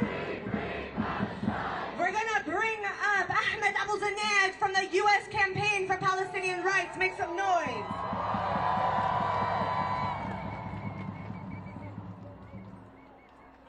We say no. Repeat after me. We say no. We say no. Genocide Joe. Genocide Joe. We say no. We say no. Genocide Joe. Genocide Joe. We say no. We say no. Genocide Joe. Genocide Joe. My name is Ahmed Abu Znaid and I represent the U.S. Campaign for Palestinian Rights. We're a network of organizations, organizers, and activists that are fighting for a ceasefire and to end all U.S. support of the genocidal state of Israel. I would like to share a piece of a poem with you. This poem is titled Enemy of the Sun, and it was written by Palestinian poet Samih al-Qasim. Now, for decades, this poem was thought to be written by Black Panther Party member George Jackson. It was discovered in his prison cell.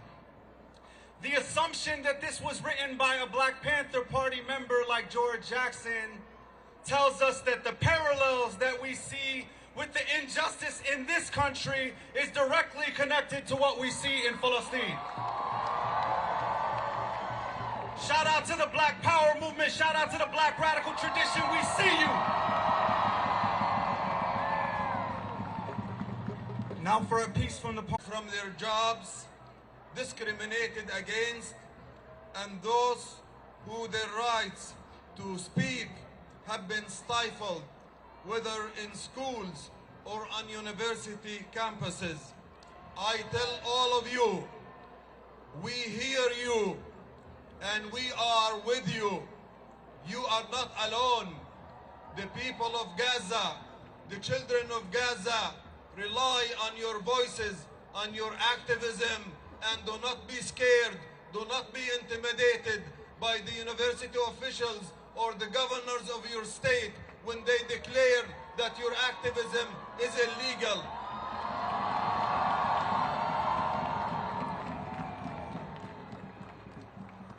My message to you, number one, those of you who have been subjected to bullying, discrimination, or mistreatment, or threats to be fired from your job because of your advocacy for Palestine, you are not alone.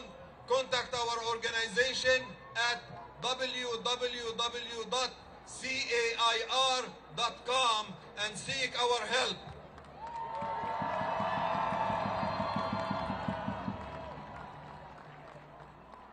Brothers and sisters, my organization is 501c3. A non-profit organization may not be able to make the following statement. So now, let me speak to you in my personal capacity as a Palestinian American Muslim. From the beginning of the bombardment of Gaza, we spoke to President Biden the language of logic, the language of law, the language of humanity. We appealed to him to take a moral position to recognize 2.3 million civilian residents trapped in Gaza under the attack of the Israeli forces from every imaginable type of modern weaponry, to call for a ceasefire. All these calls and the calls from the world community fell on deaf ears. Shame, shame, shame, shame, shame, shame, shame. As the images of the genocide increased, he dehumanized the Palestinians and dismissed their suffering. He denied the dead Palestinians the right to be acknowledged as dead. Shame, shame, shame. He insisted that there should be no ceasefire. The State Department asked their staff not to talk about this de-escalation. We have discovered the language that President Biden understands, and let me share it with you. The language that President Biden and his party understand is the language of votes in 2024 elections. And our message is no ceasefire, no votes.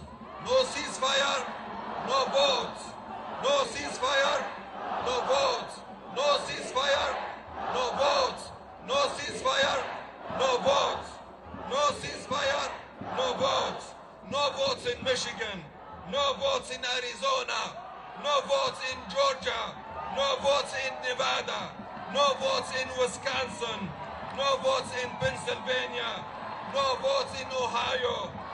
No votes for you anywhere if you do not call for a ceasefire now. After hearing this message in the past week and a half, and the fact that 66% of Americans support a ceasefire, the President, the Secretary of State, Democratic senators and representatives started to change their tone. We will make our voices heard more and more. In November, we remember. In November, we remember. In November, we remember. In November, we remember. In November, we remember. A White House official told a friend of mine that the community has a short memory. A few months, then they will forget. And let me tell them, in November, we remember. In November, we remember. In November, we remember. So, Mr. President, enough is enough. Call for an immediate and unconditional civil ceasefire right now. Free, free Palestine. Free Palestine. Free, free Palestine. Free, free Palestine. Thank you.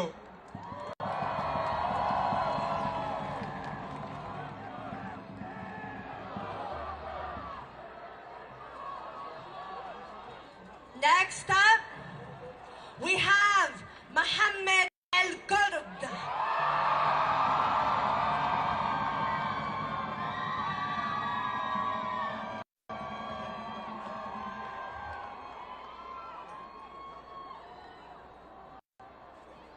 Hello. Hi. What a sight for sore eyes. Look at all of you.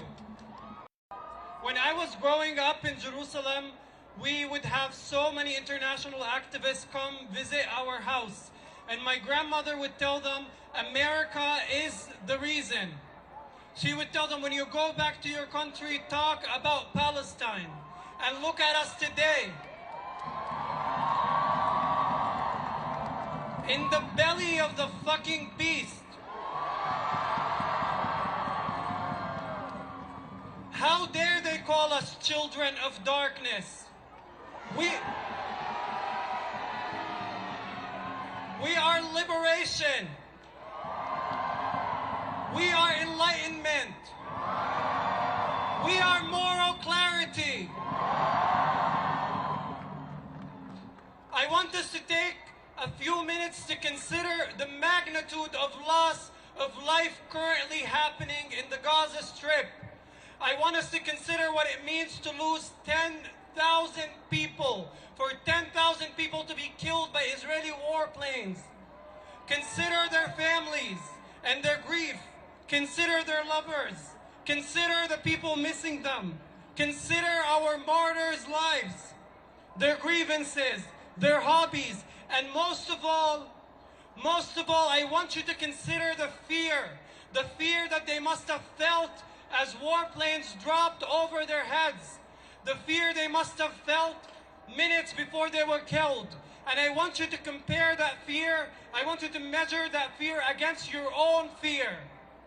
It does not compare.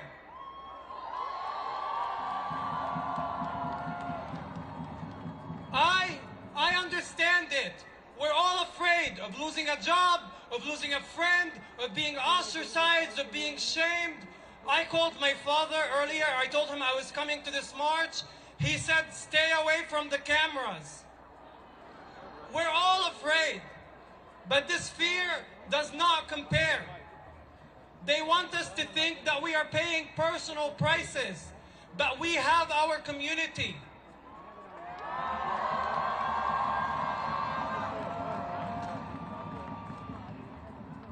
They want us to think that we are alone, but we have our people supporting us. If they come for you, if they take your job, if they fire you from school, if they expel you, do not think of yourself as a casualty. You are not a casualty. You are fuel for the movement. You are part of the struggle. They want us to be silent, but we know silence will not protect us. Fear and silence will do nothing but allow this carnage to go on unchecked. Silence is a sign of consent in the empire. Are we afraid? Are we afraid? Are we afraid? Let me tell you this. Empire does not reward silence. It will crush us anyway. It will swallow us anyway. We cannot sit in the corner quietly as they kill our people. Are you afraid? We need to be audacious. We need to speak out, even at the risk of mischaracterization. This is a time for courage. Are we afraid? Thank you.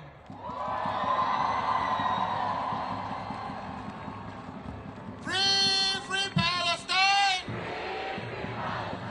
Free Palestine! Free Palestine! We are here in the hundreds of thousands to say ceasefire now! Ceasefire! Ceasefire! We want to invite Nazek Sankari, all the way from Chicago, from the U.S. Palestinian Community Network.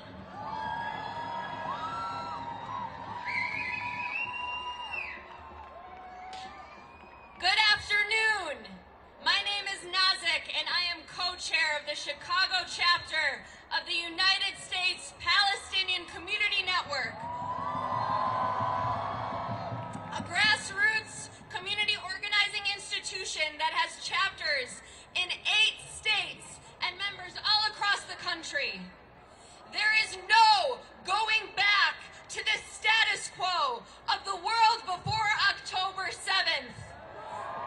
This genocide against the Palestinian people has exposed Israel for what it really is: a weak, white supremacist, racist, apartheid Zionist state that is determined to remove Palestinians from their ancestral homes and lands at all costs. The Israeli state is in crisis, headed toward collapse, and needs to be bailed out by the U.S. and its European allies to continue to exist as a settler colonial state. What this moment has also shown us is that the strategy of the spineless Democratic Party has failed. The only thing it has offered is 100% support for genocide and $14 billion of additional military aid for Israel.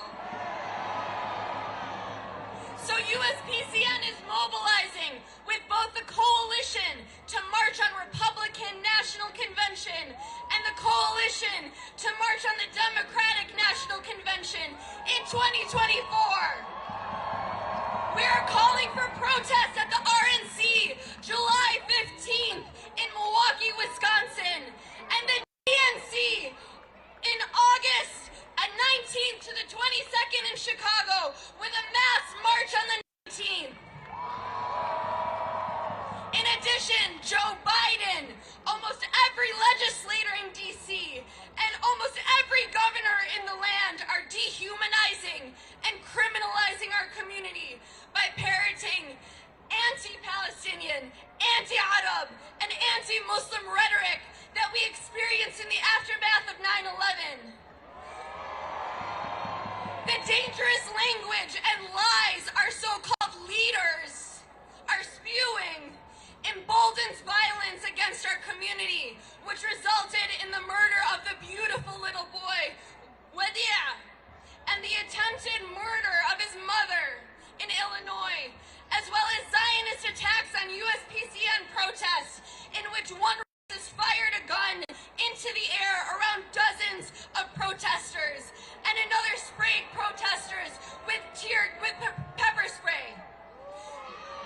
We have also seen violence on protests in New York, Los Angeles, Minnesota, and Seattle. USPCN has already shut down 2 congresspeople's offices in Illinois, Jan Schakowsky and Sean Casten.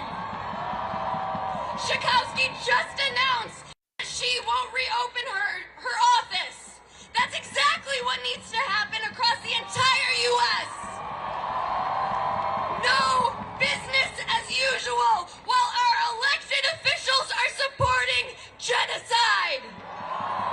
We will not stand silently as Palestinians continue to be massacred with impunity by the racist occupation forces with U.S. weapons and with our tax dollars. Our resistance in the U.S. is justified, just like our resistance in Palestine is justified. I mentioned that Israel is in crisis, and the United Palestinian Resistance exposed it to the whole world. Just like South Africa didn't have the right to exist as a racist apartheid state, Israel does not have the right to exist as a racist, white supremacist, apartheid, settler colonial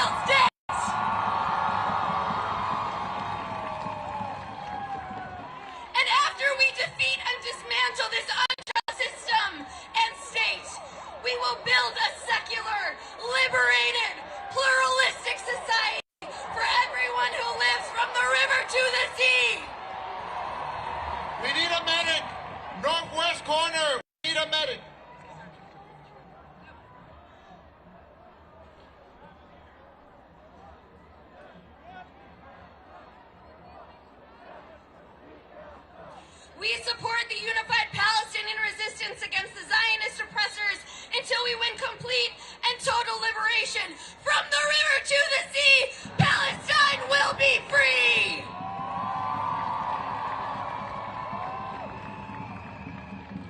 We now want to invite our dear sisters from Code Pink, Noor and Medea. Hi everyone, my name is Noor and I'm here representing Code Pink, a feminist-led organization rejecting imperialism everywhere. I'm happy to see you all coming today in support for Palestinian liberation. And I want to start with a text from my friend Mohammed, who is currently in northern Gaza. He says, "We are living in horror here. I'm sitting at home. I expect that at any moment missiles from Israeli occupation aircrafts will fall on us. I hear the sound of missiles coming from above our house." One of the most prominent questions we need to ask ourselves right now is why can we hear these words and these first-hand accounts from Gaza, yet the genocide still continues? Why do only 18 representatives and 1 senator support a ceasefire? And why is Biden insistent upon funding this genocide? The answer is simple. Palestinians have been stripped of their humanity to justify this genocide. Code Pink, as a feminist organization, has seen for 20 years how Arab and Muslim women are used as political pawns by imperialists. But we see through their propaganda.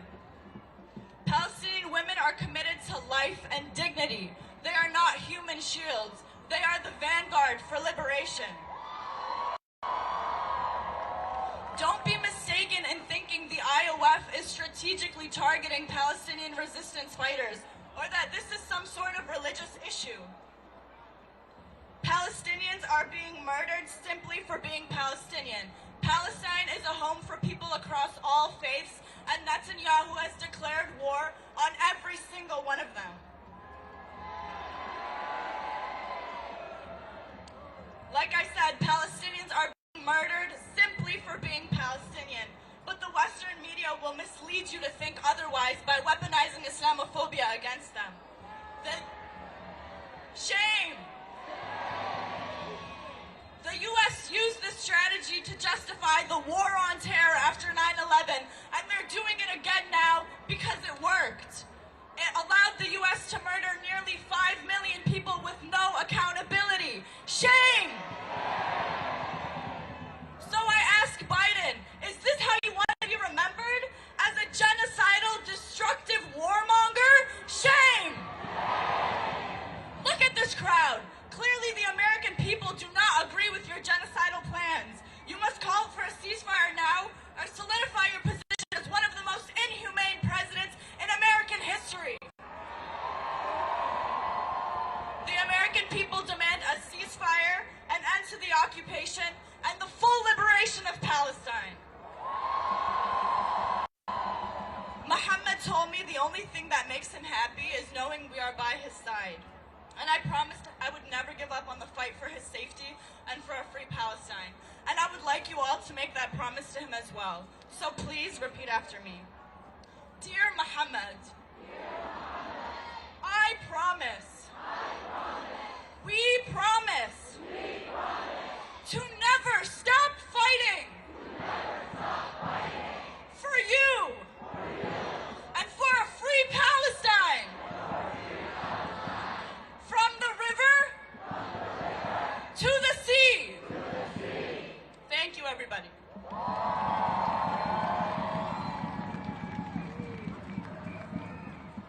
We now want to invite, all the way from Minnesota, Meredith from the Anti-War Committee.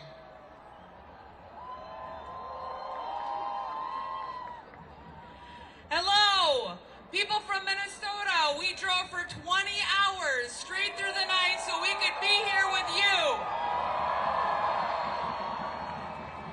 We think it's imperative to be a part of a national movement, to stand up together, to say that the U.S. does not support the ethnic cleansing of Gaza.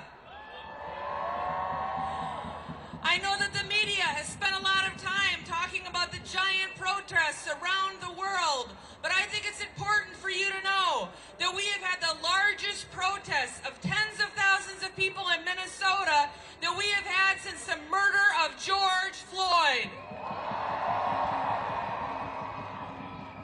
In fact, just this week, on Wednesday, Genocide Joe came to Minnesota, and we called him Genocide Joe at the airport. We called him Genocide Joe at the farm he went to.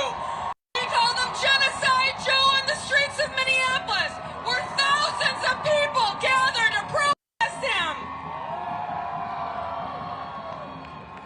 And anti-Zionist Jews got into his fundraiser and disrupted his fundraiser. In order to end aside this brutal, disgusting war, we must end financial support for Israel's war on Palestinians. And this goes on the federal level, the state level, the local level, even the campus level. In Minnesota, we have discovered that $800 million of state worker pensions, including my own, are invested in supporting Israeli apartheid. And so we are a part of a large grassroots movement to say no. Minnesota does not want to support weapons. We don't want to support apartheid, and we do not support ethnic cleansing of Palestinians. Last week, as a part of our work, we took over Representative Betty McCollum's office from St. Paul. She has been a friend to this movement for years, but she sold us out the past 3 weeks. If you are a friend to this movement, you need to be a friend to this movement at the most dire moment. And so it is important for us to keep up our pressure, whether or not we're in D.C., whether or not we're in New York, whether or not we're in Minnesota, because together we need a chant. From the river to the sea, Palestine will be free. Thank you very much. You're beautiful.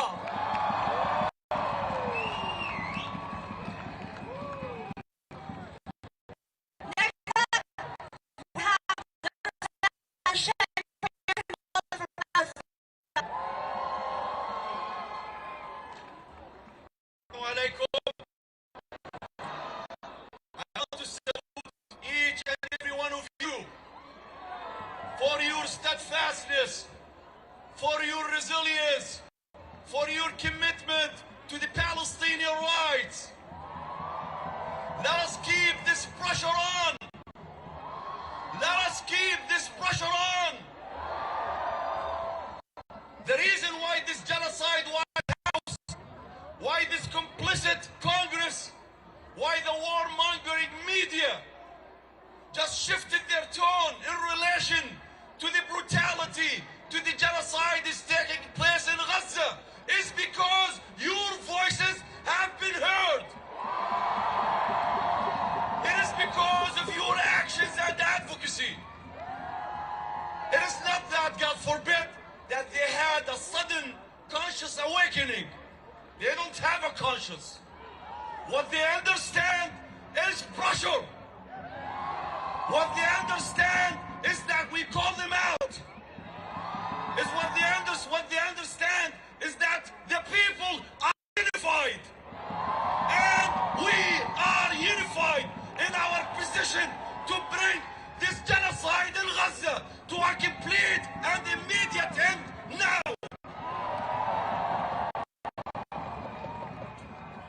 Because we're effective, they're trying to intimidate us. Because we are effective, they are trying to silence us. And because we are effective, they're trying to accuse our collective forces for justice as being anti-Semitic. I mean, we have brothers and sisters from the Jewish community here amongst us. Let us salute them. We salute you. We know you stand on moral grounds. We know that you stand for your humanity. And we stand with you in our humanity. We're not going to be intimidated. Yes, from the outset, anti-Semitism is immoral. Islamophobia is immoral. Any form of hate and bigotry is immoral. But you know what is more immoral and evil? To conflate our condemnation of Israel and its genocide policies with anti-Semitism. To conflate our opposition to Israel as an apartheid state as anti-Semitism. To fuel Islamophobia under the pretext of pushing back against anti-Semitism.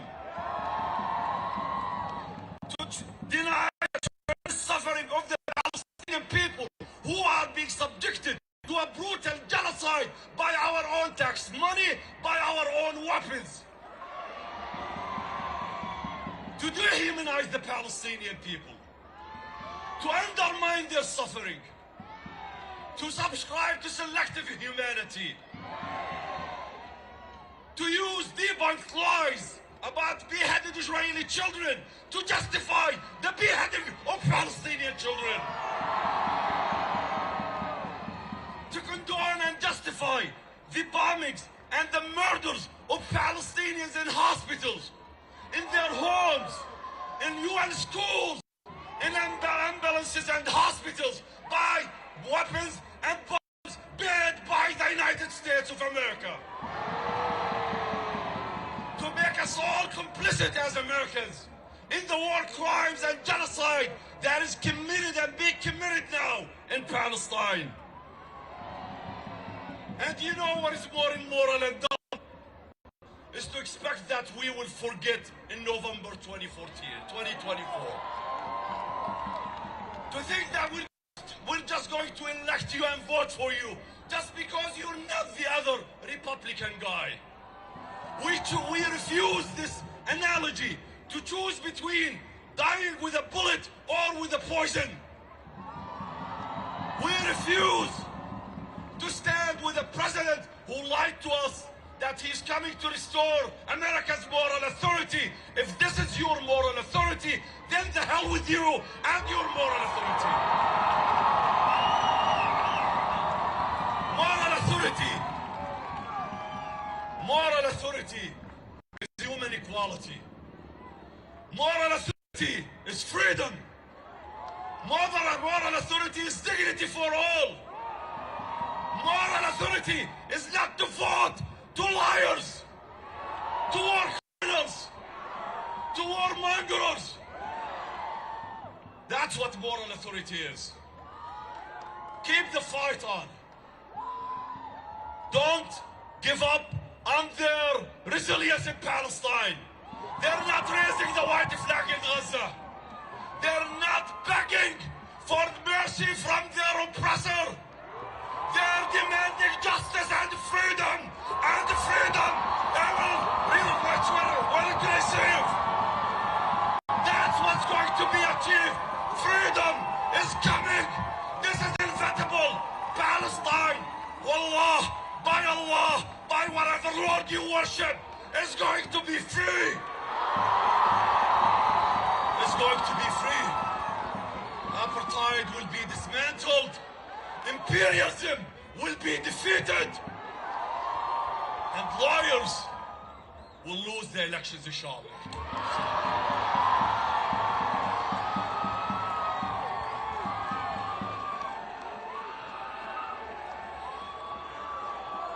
We're gonna get ready to march, but not yet.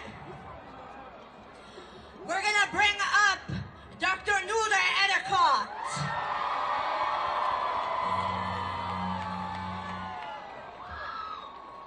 Look at us. Look at these thousands and thousands of people of conscience gathered in love and rage. We are united by our humanity. We are united by our commitment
of mourning. And still we gather. We are all here to charge this administration with genocide. Even though the majority of the world, the majority of Americans support an immediate end to the carnage and destruction of Gaza, only 6 out of 535 members of this cowardly, decrepit Congress have endorsed a ceasefire. Every single human rights instrument ever drafted was meant to prevent these atrocities.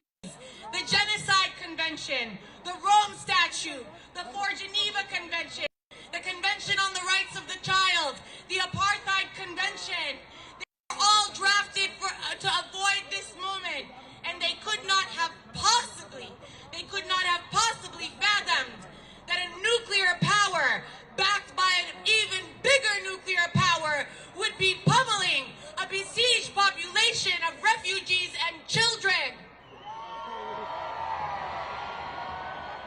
They could not have fathomed that it would have come after 17 years of siege by a racist settler colonial state that has ethnically cleansed our people for 75 years and still have the audacity to cry victim.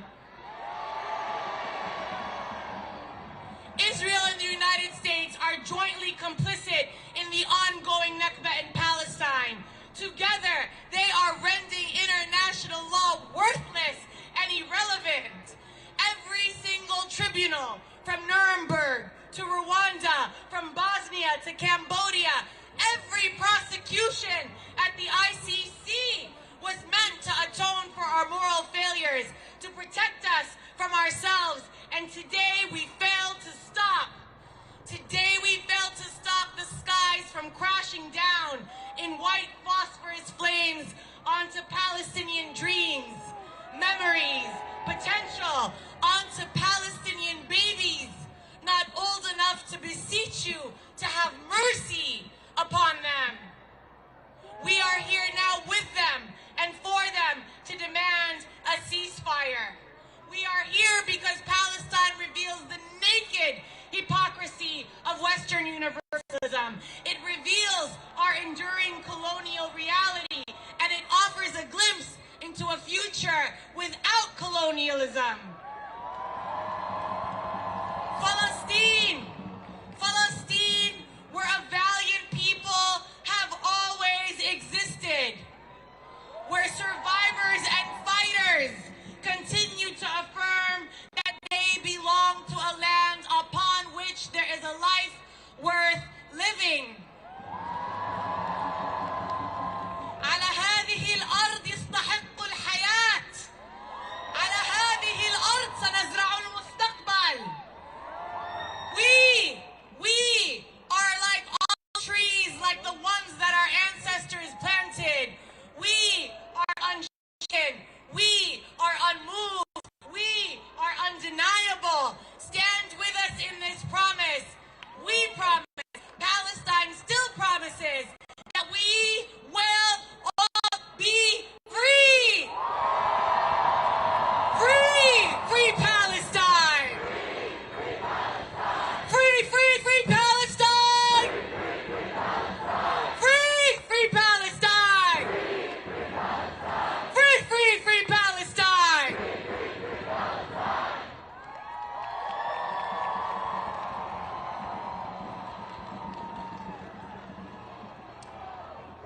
Next up, speaking of freedom and liberation, we have Majid Gadson from the December 12th movement. Make some noise.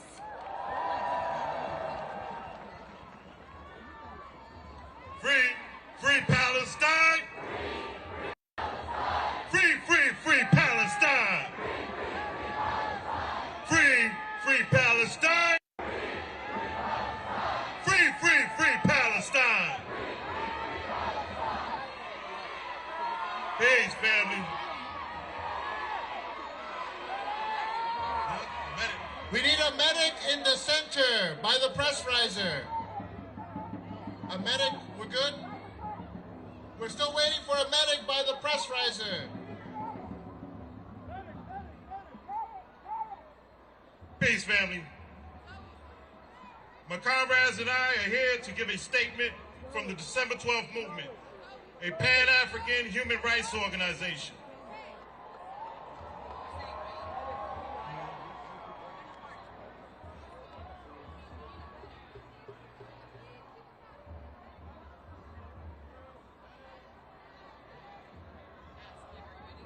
Are you ready? Are you ready? No?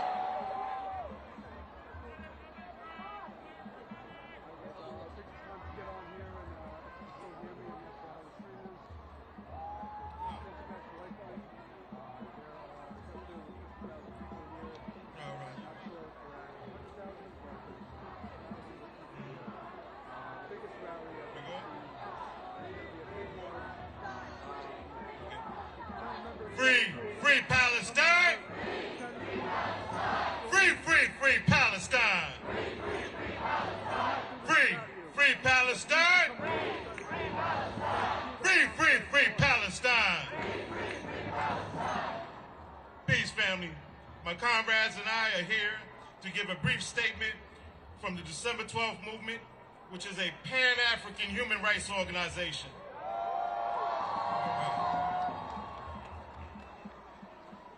More than 10,000 murdered civilians. Up to 4,000 of that murdered children. More than 10,000 in prison. Over 1 million refugees. Gaza is being reduced to rubble as we speak. We, the December 12th movement, stand in solidarity with the people of Palestine. This war didn't start on October 7th. It started in 1948 by the Zionist settler colony called Israel. For over 70 years, Palestinians have been oppressed, displaced, and murdered while living in Palestine. Palestinians have a right to resist their daily terroristic oppression from Israel. Israel is a settler colony, and settler colonies are historically violent. And we stand against that. The Pan-African community remembers the time when the Palestinian people came to the aid of our native South African brothers and sisters in the fight against the apartheid regime in South Africa. At that moment, we need a medic this way, please. We need a medic to where I'm pointing. Can y'all wave the flag where a medic is needed? Thank you, y'all. Thank you, we're good. Thank you for keeping us safe. Who keeps us safe? Thank you, brother. All right. At that moment in history, you were in a struggle of your own for your liberation. We also remember you were friends of Nelson Mandela. As of October the 7th, Israel has blatantly violated the Geneva Conventions. Our Palestinian brothers and sisters, we got your back. The people united will never be defeated. The people united will never be defeated. The people united will never be defeated. Hey.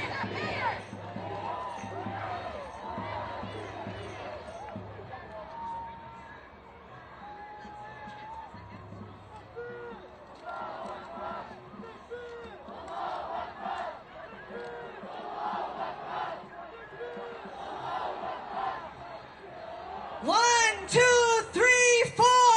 Open up the prison doors.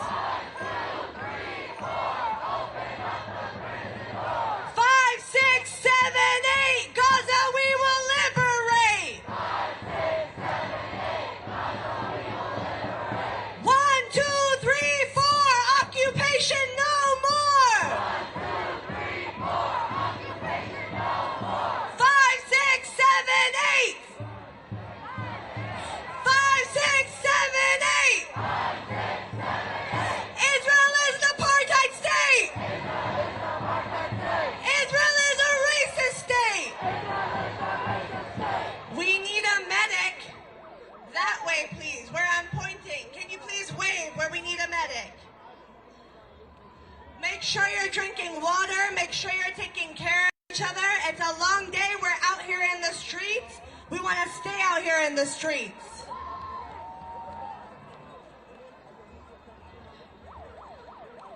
We're going to bring up our comrade Nina from Bayon. Please make some noise.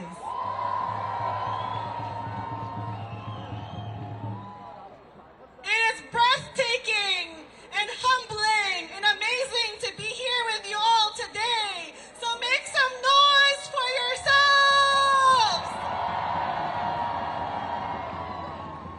From the ranks of anti-imperialists and progressive Filipinos across the United States and around the world, Bayan USA is here with you all today in D.C. to condemn the collective punishment of the Zionist settler colonial state of Israel on Gaza.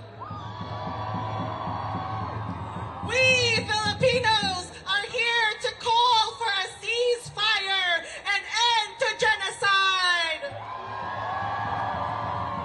We Filipinos are here to call for an end to the ongoing Nakba and occupation of Palestine.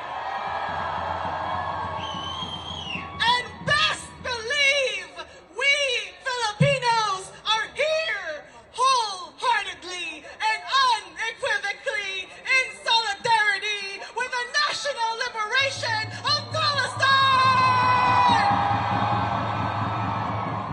Because when we say from the river to the sea, we mean all of Palestine, not just Gaza, not just the West Bank, but all of Palestine for the Palestinian people.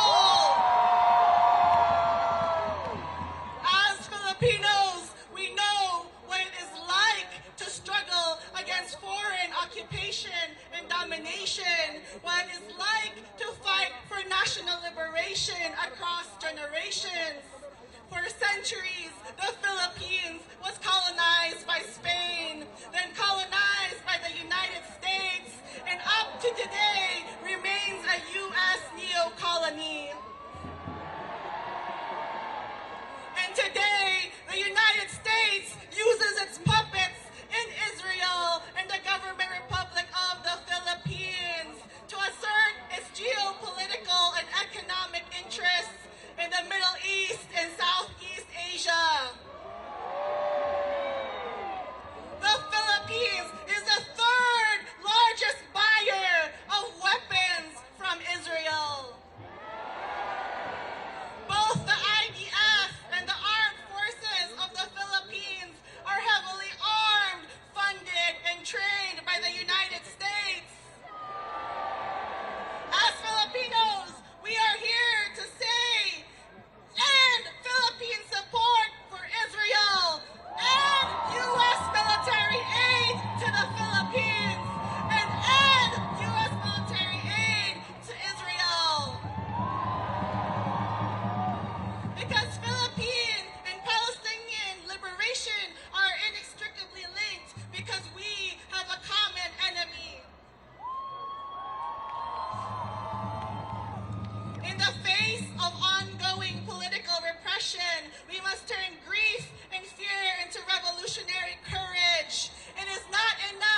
Thank you.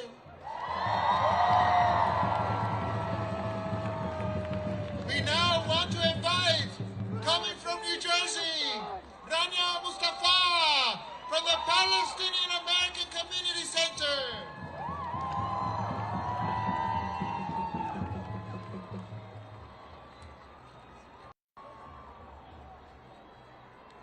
It's been 28 days since most of us have been able to take a real deep breath. It's been 28, medic, right? I think that's what we need, a medic. Medic? Who needs a medic? Over there, please. The medics are on their way, I see them. Please head to where those people are. Please wave, wave, thank you.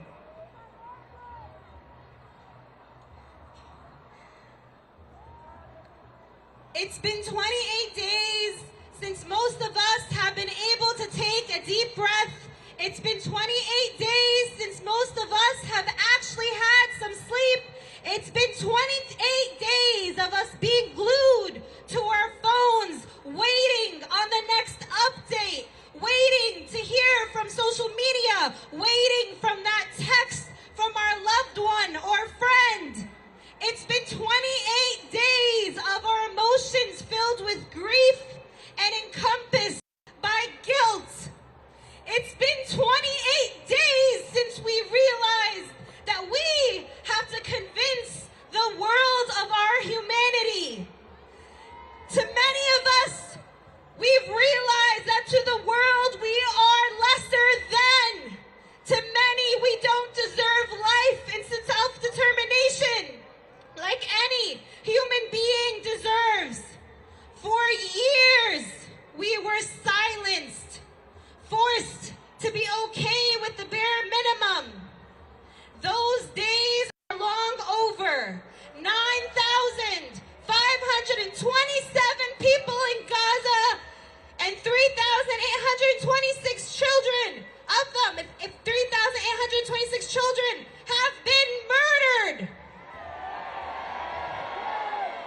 The last 28 days have changed most of us permanently, and the thought of ever going back to normal is long gone. We have to keep working together. We have to keep working together. The tides are turning. They are feeling our boycotts. They are hearing our voices. Officials are resigning. Reporters are speaking up. People are listening and hearing the truth, and they are saying no to genocide. Each of you will go home. Each of you will return to your friends and family and community, and that is where the work must continue. Each of us must ask, what can I do? How can I make this stronger? This movement stronger? Enough is enough. We need to call for a ceasefire now, and we need to keep working on it today, tomorrow, and always until there's a free Palestine. Free, free Palestine.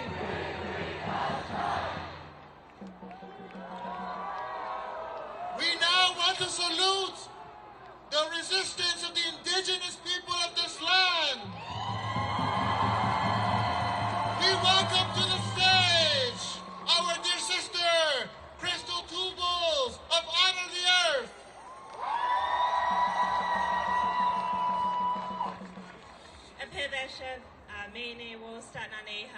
My name's Crystal Tubals. I'm Oglala Lakota, Northern Cheyenne.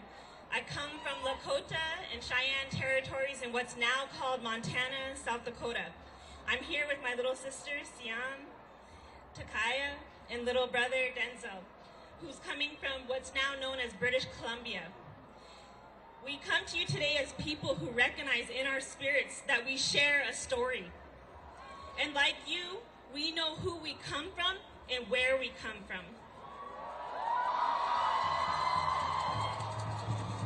We were blessed to be raised in our communities with our traditional teachings and on our lands. And because of that, we know that we are relatives in so many beautiful ways. Our journeys connected us with the Palestinian struggle years ago when our leaders from the American Indian movement met with the leaders of the PLO. Palestinians showed up.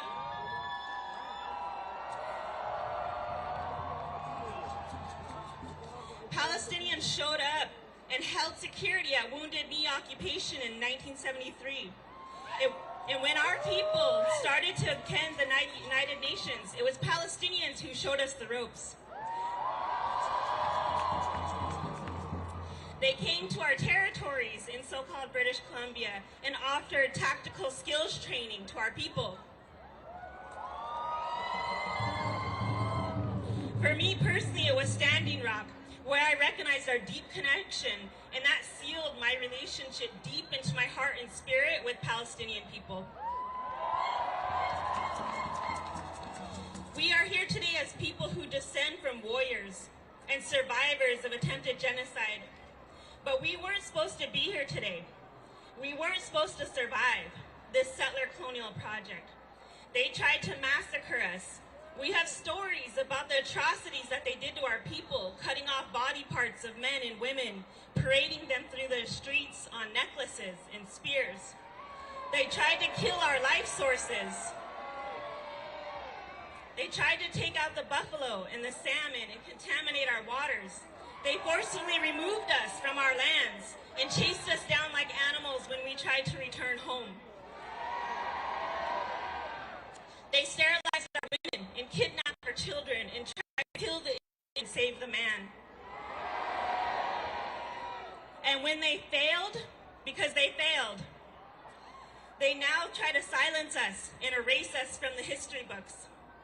But we are still here, and we survived. And to my Palestinian relatives, so will you. We will survive because we belong to the land. We will survive because we are the land. The land knows you, and the land will call you home. Until then, my dear relatives, as an Oglala woman, as a Northern Cheyenne woman, as a Tlaman woman, a Stalo woman, a Nichanoth woman, a Gitsan man, we commit to carrying your struggle as our own.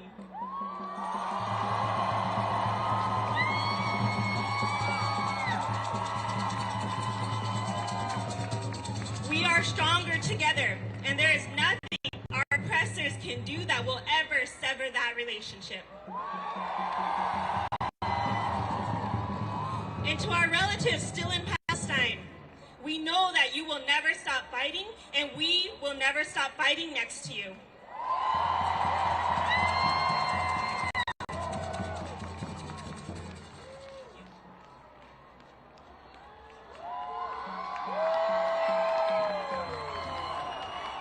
We have a strong message for the true anti-Semites that are in the U.S. Congress and in the White House. We are the true friends of the Jewish people. But we are enemies of Zionism. We are enemies of genocide. That's why we invite, on this holy day of the Sabbath, we invite our friends, our brothers from Neture Karta.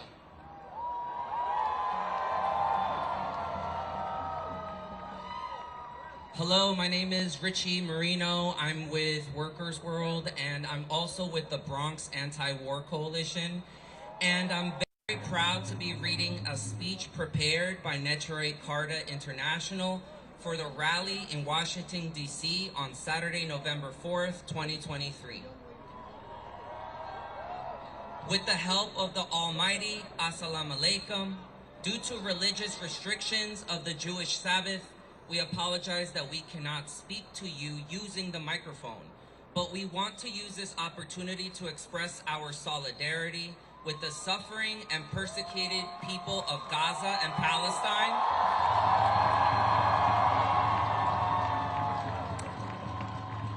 We are here today representing the Jewish religion and religious Jewish communities true to their religion worldwide.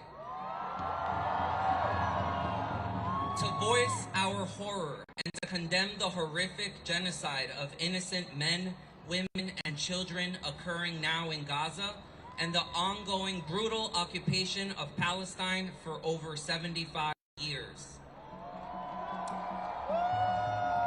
Since the inception of Zionism in the late 19th century, masses of Jewish people and the rabbinical leaders worldwide, including in the occupied Palestine, oppose Zionism and the very concept of the State of Israel, and to the present day condemn all of its atrocities. The very existence of the State of Israel, the ongoing occupation, including all brutal atrocities since its very beginning in 1948, are a violation of Judaism and are criminal and barbaric. According to Jewish belief, Jews are forbidden to create their own state since God placed them in exile, and they are forbidden to end this divine decree of exile by any physical means. This is especially the case with respect to killing and occupying, both of which are totally forbidden in the Jewish religion. Jews are required to live as loyal citizens and peaceful neighbors in the countries where they reside. Muslims and Jews have lived for hundreds of years in Palestine with a beautiful coexistence. The difference of religion was not a reason for conflict. This occupation is ultimately responsible for the ongoing tragic bloodshed today and for over the 100 years of both Arab and Jew. Opposing the Zionist State of Israel is not anti-Jewish and not anti-Semitism. Rather, the State of Israel is the personification of anti-Jewish and anti-Semitism. To end the constant cycle of violence and tragedies, Palestine must be returned to the Palestinians and the Zionist movement must cease. We pray that this should happen peacefully with no more suffering for anyone. Inshallah, at that time we can hope to see the peace that existed in Palestine prior to the invention of Zionism once again restored. One final and very important point. Please never refer to the State of Israel as the Jewish state. That only helps to support and empower the State of Israel. Please refer to it as the Zionist state, and to people that support it as Zionists, not as Jews. Assalamu alaikum, a chant, follow me. Judaism, yes.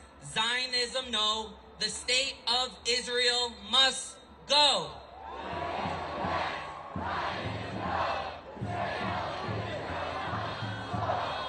Viva, viva Palestina! Thank you.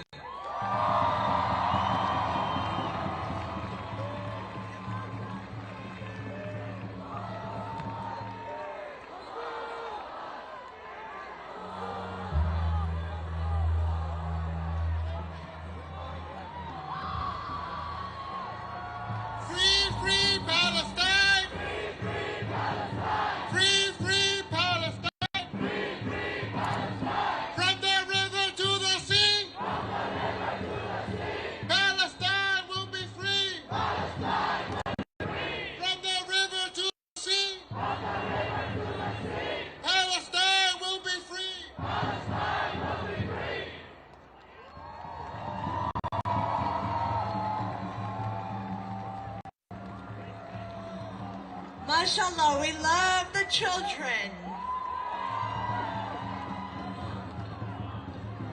We are going to bring up our comrade from Dream Defenders, Janelle Edwards. Brick by brick, wall by wall, Zionism will fall. Brick by brick, wall by wall, apartheid will fall. ومن المية للمية، فلسطين عربية،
academic leaders.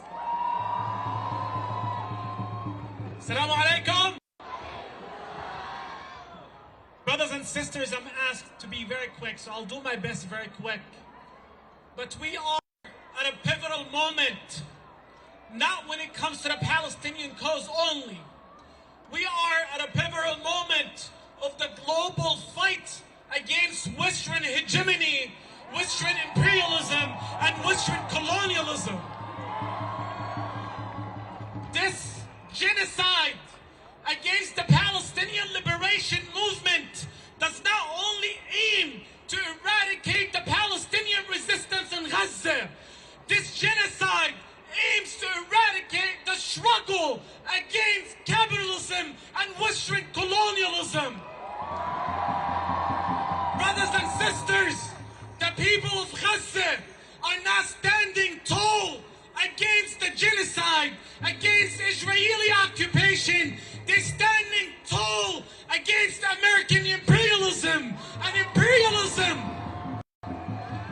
that has destroyed the global South, an imperialism that is acting as the world police, where thousands of millions of people are dying for standing up to injustice and to oppression. Israel is not just an occupation. Israel is a settler colonial project that started the day Balfour Declaration promised the Zionist movement the land of Palestine. 1 year after the Balfour Declaration, he said that the aspiration and the wishes of the indigenous people of Palestine are irrelevant, and Zionism, whether it's bad or good, it's for the interest of the Great Britain. 106 years after that, American Congress, exactly on the day of the Balfour Declaration, calls the Palestinians barbaric, gives billions of dollars for Israel to continue its genocide, using the language of Herzl, the father of Zionism, who said that Israel is a rampart of Europe against Asia, an outpost of civilization against barbarism. But guess what? We are the civilized people that are fighting evil.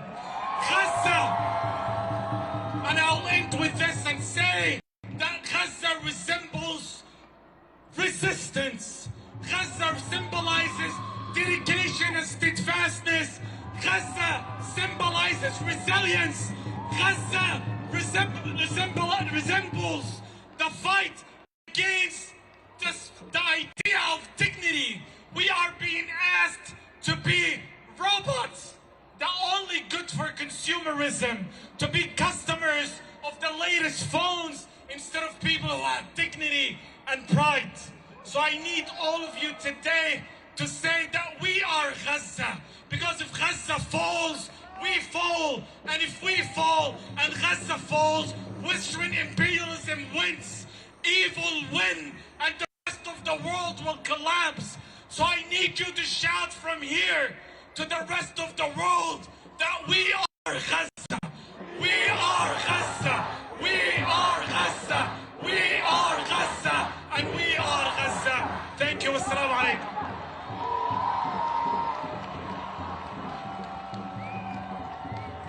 We're gonna bring up Angel from the Malcolm X grassroots movement.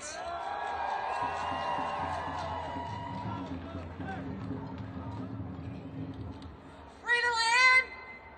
Free the land! Free the land! My name is Angel. I am an organizer with the Malcolm X grassroots movement, DC chapter. We are an organization of revolutionary new Africans fighting on the behalf of all new Africans and African people throughout the entire globe for self-determination and liberation.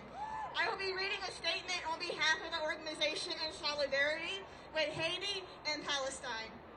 The Malcolm X grassroots movement stands in solidarity with the Palestinian resistance in Gaza and with the Haitian people. We say, hands off Haiti, free Palestine. As the minister Malik al-Shabazz Malcolm X said, the only way we'll get freedom for ourselves is to identify ourselves with every oppressed people in the world. Haiti and Palestine both suffer from colonialism and imperialism, spearheaded in the shadows by the United States. The U.S. has invested millions of dollars to finance Kenya's police invasion of Haiti. The militaries that have overrun Haiti are the result of decades of U.S. and UN intervention. They are in service to unelected puppet governments put in place by the U.S. after the 2004 coup that overthrew the progressive government of Jean-Bertrand Aristide. The U.S. also funds, arms, and defends the Zionist entity in the occupied Palestinian territories and sends law enforcement officers from every level of their police state there for specialized training.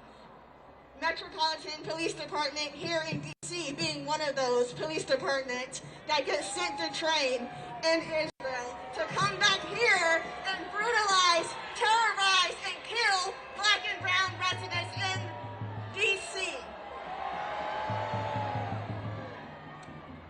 It is the same repressive tactics that have been used against the Palestinian people since 1948. We call on people inside the empire to oppose U.S. imperialism wherever it manifests. As a colonized nation, also exploited by the white supremacist U.S. empire, new Africans stand in solidarity with the Haitian and Palestinian struggle. Injustice anywhere is a threat to justice everywhere. The Malcolm X grassroots movement asserts the human right of people to self-determination. The U.S.-Kenyan invasion of Haiti is a blatant violation of Haiti's sovereignty. The Zionist entity has engaged in a 70-plus-year war of extermination against the Palestinian population. The Zionist entity's honorary consul in Haiti, Gilbert Biato, is currently sanctioned by the Canadian government for arms trafficking and human rights violations in Haiti. We acknowledge that war is a horrible and unjust situation that claims countless lives. It is from this position we oppose U.S.-backed militarism. The occupation of Palestine was an illegal colonialist project from the very beginning. As long as there is apartheid and occupation, there will be resistance to it. The Malcolm X grassroots movement charges genocide. The Palestinian and Haitian people have a right to defend themselves from genocide by any means necessary. The international problem of U.S. imperialism demands an international solution, a people's movement of all peoples oppressed by the United States. Like our ancestor, Dr. Matua Shakur said, stiff resistance and straight ahead. Resisting occupation and genocide is not terrorism. Solidarity with the peoples of Haiti and Palestine. Free the land, free the land, free the land.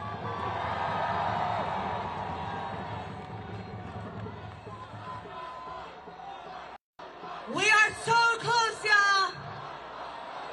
From Palestine,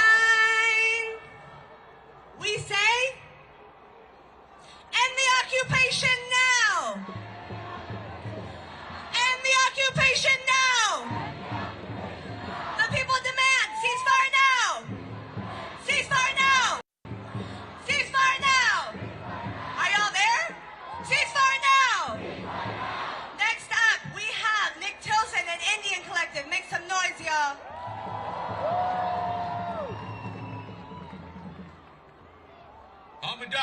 Nick Tilson and Machiapi, Chanting, Washington D.C. I come from the Oglala Lakota Nation. I come from the people of Crazy Horse. I come from the people of Sitting Bull. We captured the American flag in battle at the Battle of Greasy Grass, and we have never returned it to this day. And we have come here to march with you, to stand in solidarity with you. We have come here as a people to represent unity throughout the world in this moment. My mother Oglala Lakota people.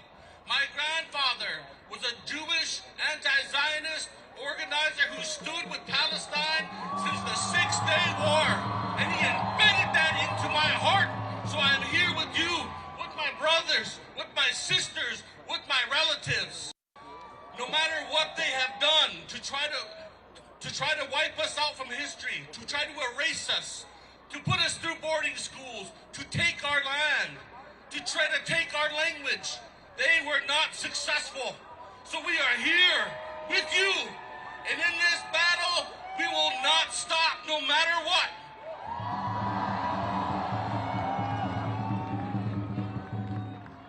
In this historical moment, we must remember our ancestors. We must remember our elders who prayed for this moment one day. They prayed, they sacrificed. No matter what they've ever done, it wasn't for nothing, because we will together achieve revolution and the liberation of all of our people everywhere.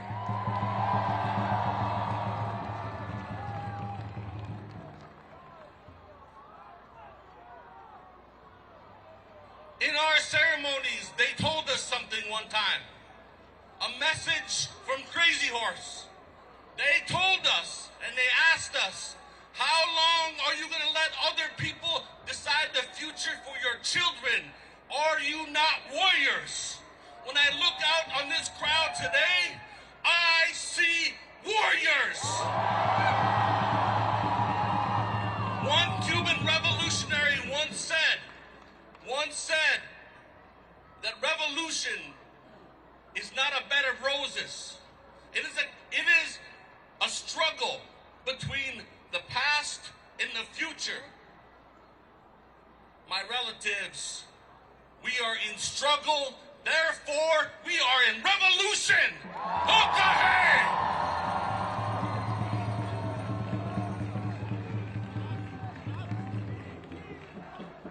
We now want to invite one of the stalwarts of our movement to free Palestine, one of our historic leaders, Lamis Deek from the Al-Awda Palestine Right to Return Coalition.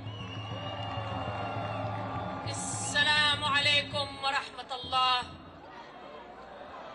والسلام على أرواح الشهداء. والسلام على المقاومة الشريفة الطاهرة. Peace and glory to the martyrs and the freedom fighters who fight for all of our freedom.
concentration camps through Palestine.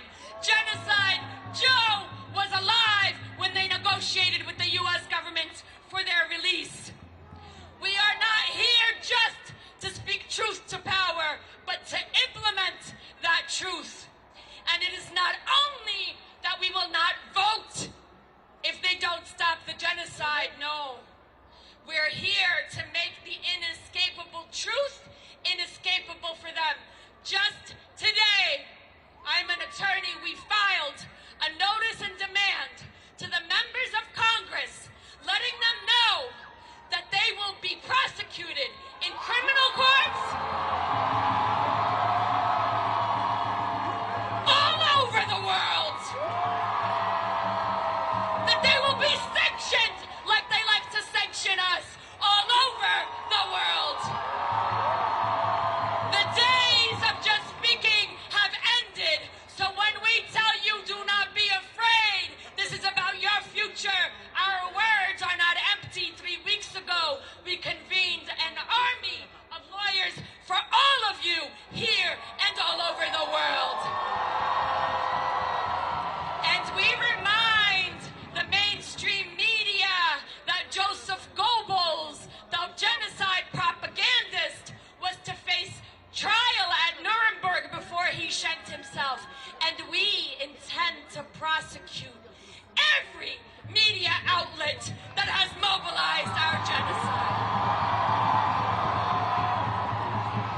In Al-Auda and in the Palestinian Assembly for Liberation, we are so certain of our future. We are preparing for reparations. We are preparing for return. We will dismantle every institution of Zionist violence in the world, from New York to Palestine.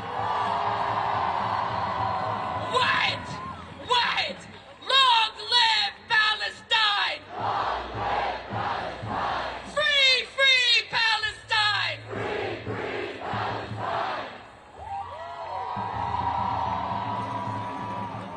We have now. Are you ready to shut it down? Are you ready to shut it down? Are you ready? Are you ready? Before we go, we have our comrade from Korea, Juhan from Novoto. Gaza, don't you cry! Palestine will never die! Gaza, don't you cry! Palestine will never die! Comrades, that is why we are here today, because Palestine will never die! Palestine will live! It is Zionism that is on its deathbed! My name is Chuhyun Park. I am from Noruto for Korean Community Development. We are an organization of anti-imperialist Koreans, and we are here because we stand shoulder to shoulder with the Palestinian people. Let me tell you something we have in common. The year 1948, two atrocities happened. In Palestine, the Nakba. In my country, U.S. soldiers burned down our villages to divide us and make two Koreas. That is why we have one struggle, the struggle against imperialism, and that is why we are with you here today. Because we know that Palestine will never die. Because they tried to bomb us too and they failed. They burned down 20 of our cities and they lost that war. Israel has tried for a century and they will lose in Palestine. From the river to the sea, Palestine will be free. From the sea to the river, Palestine will live forever. Thank you. We now have, we're almost closing. We're almost ready to march. Are you ready to march?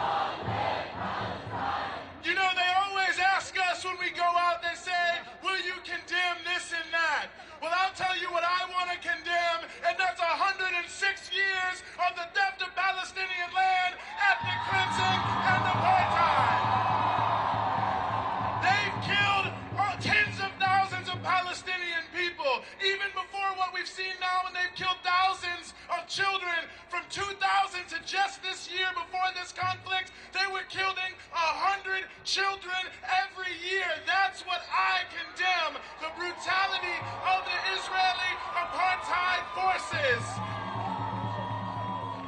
The whole reason why the world is standing up right now is because our hearts are in Palestine, because we know it's one of the purest struggles for liberation in the world today. So of course they want to demonize it. But let me tell you this, when the indigenous people in this country stood for their land, they demonized them.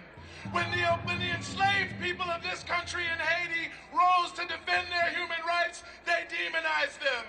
When the people of Algeria rose for their human rights, they demonized them. So we're not going to allow the Palestinians to be demonized. They have the right to stand up, the right to defend themselves, and the right to resist. Free, free Palestine! Free, free Palestine! Free, free Palestine! Free, free Palestine! Free, free Palestine! Free, free Palestine! We have with us one of the most hated intellectuals by Zionism, a writer, a journalist who dares to say the truth. We invite Vijay Prashad to join us.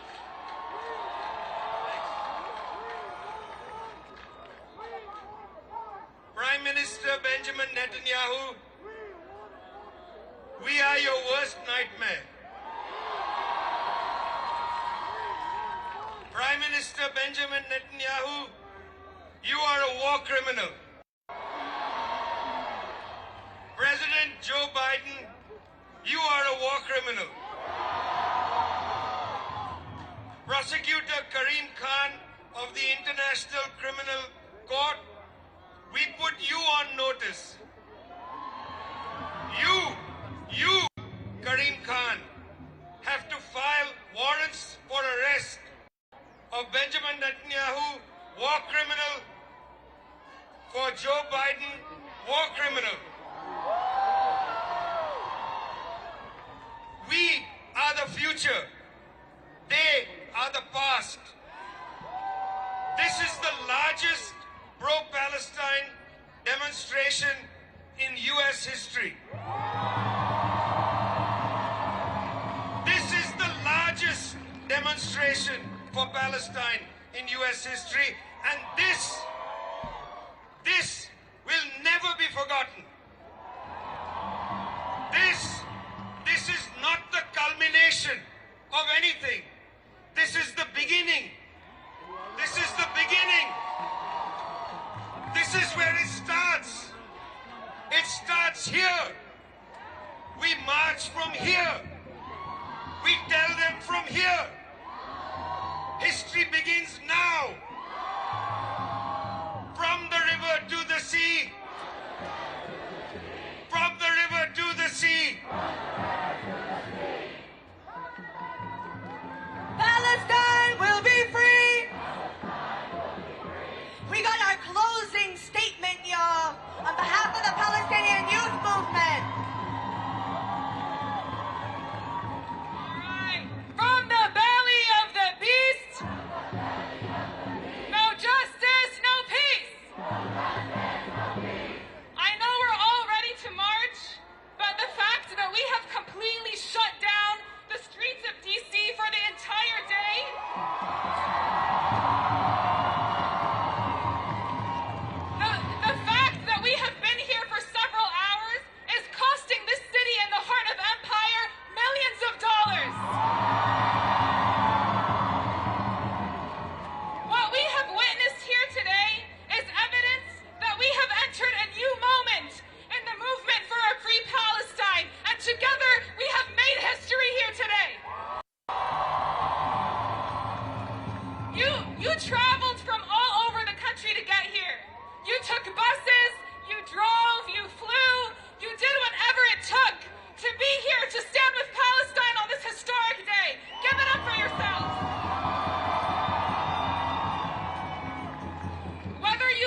workplaces, your schools, your neighborhoods, your streets, because it is so important for us to sustain this incredible momentum.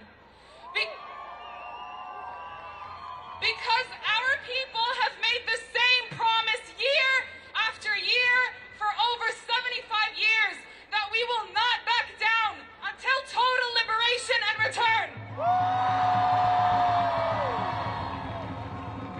This is just the beginning, and today we are announcing an international call to action. And this call to action, we call on you to join us on November 9th to shut it down for Palestine. We will continue building pressure against the political offices, the businesses and companies that fund, invest, and collaborate with the Zionist genocidal settler colonial project.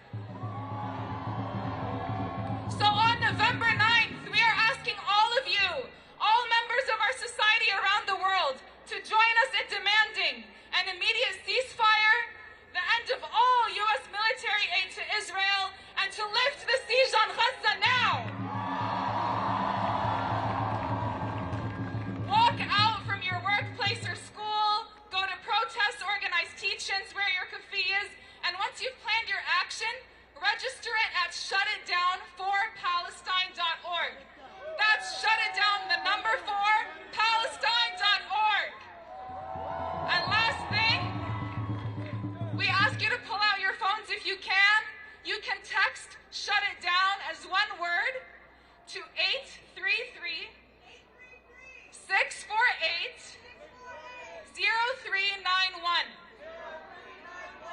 So text "shut it down" to 833-648-0391.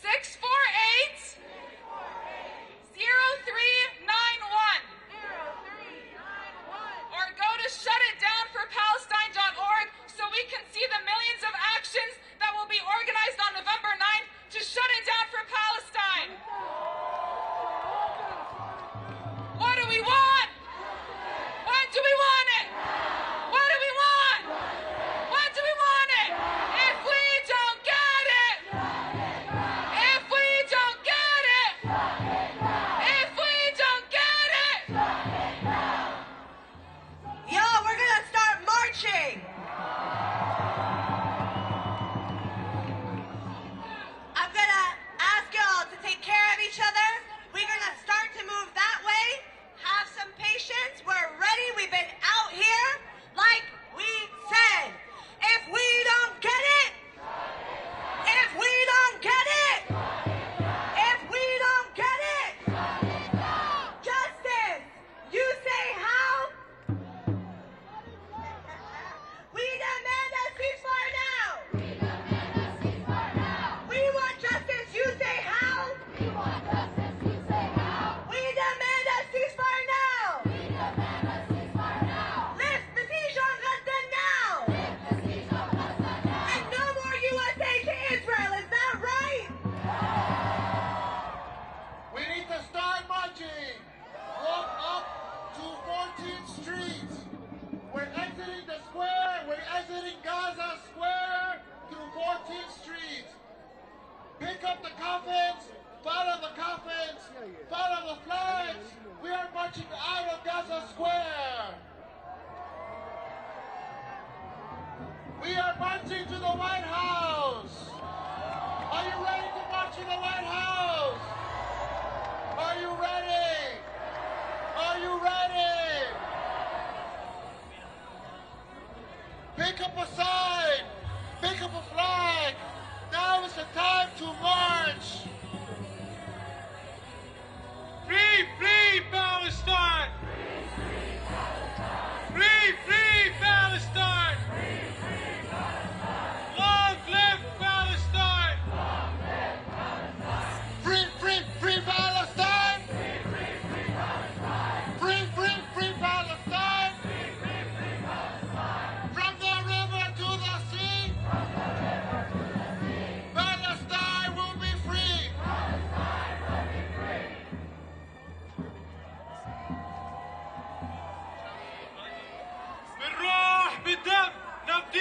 فلسطين. بالروح بالدم نفديك يا فلسطين. بالروح بالدم نفديك يا فلسطين. فلسطين عربية. فلسطين عربية. كل القدس عربية. عربية عربية.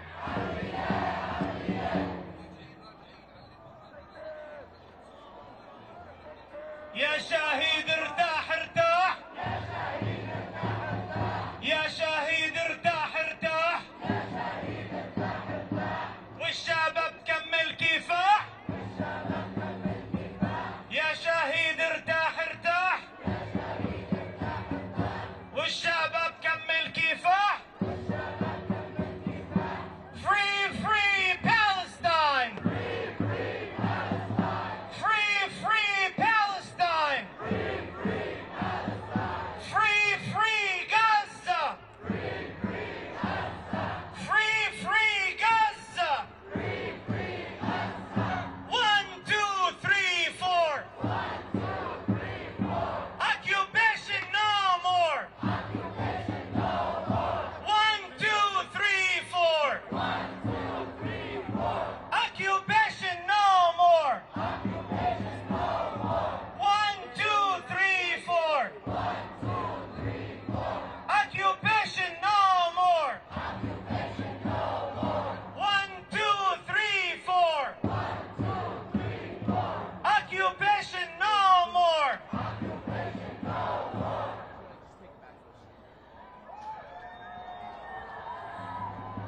Media, media, you can't hide. We charge you with genocide.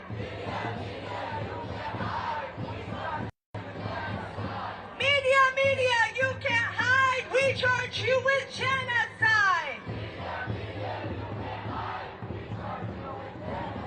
Yeah, we know what your news is for. Occupation, endless war. Say occupation, endless war. Say rise up, rise up, rise up, rise up, my people, rise up. Again, rise up, rise up, rise up, rise up, my people, rise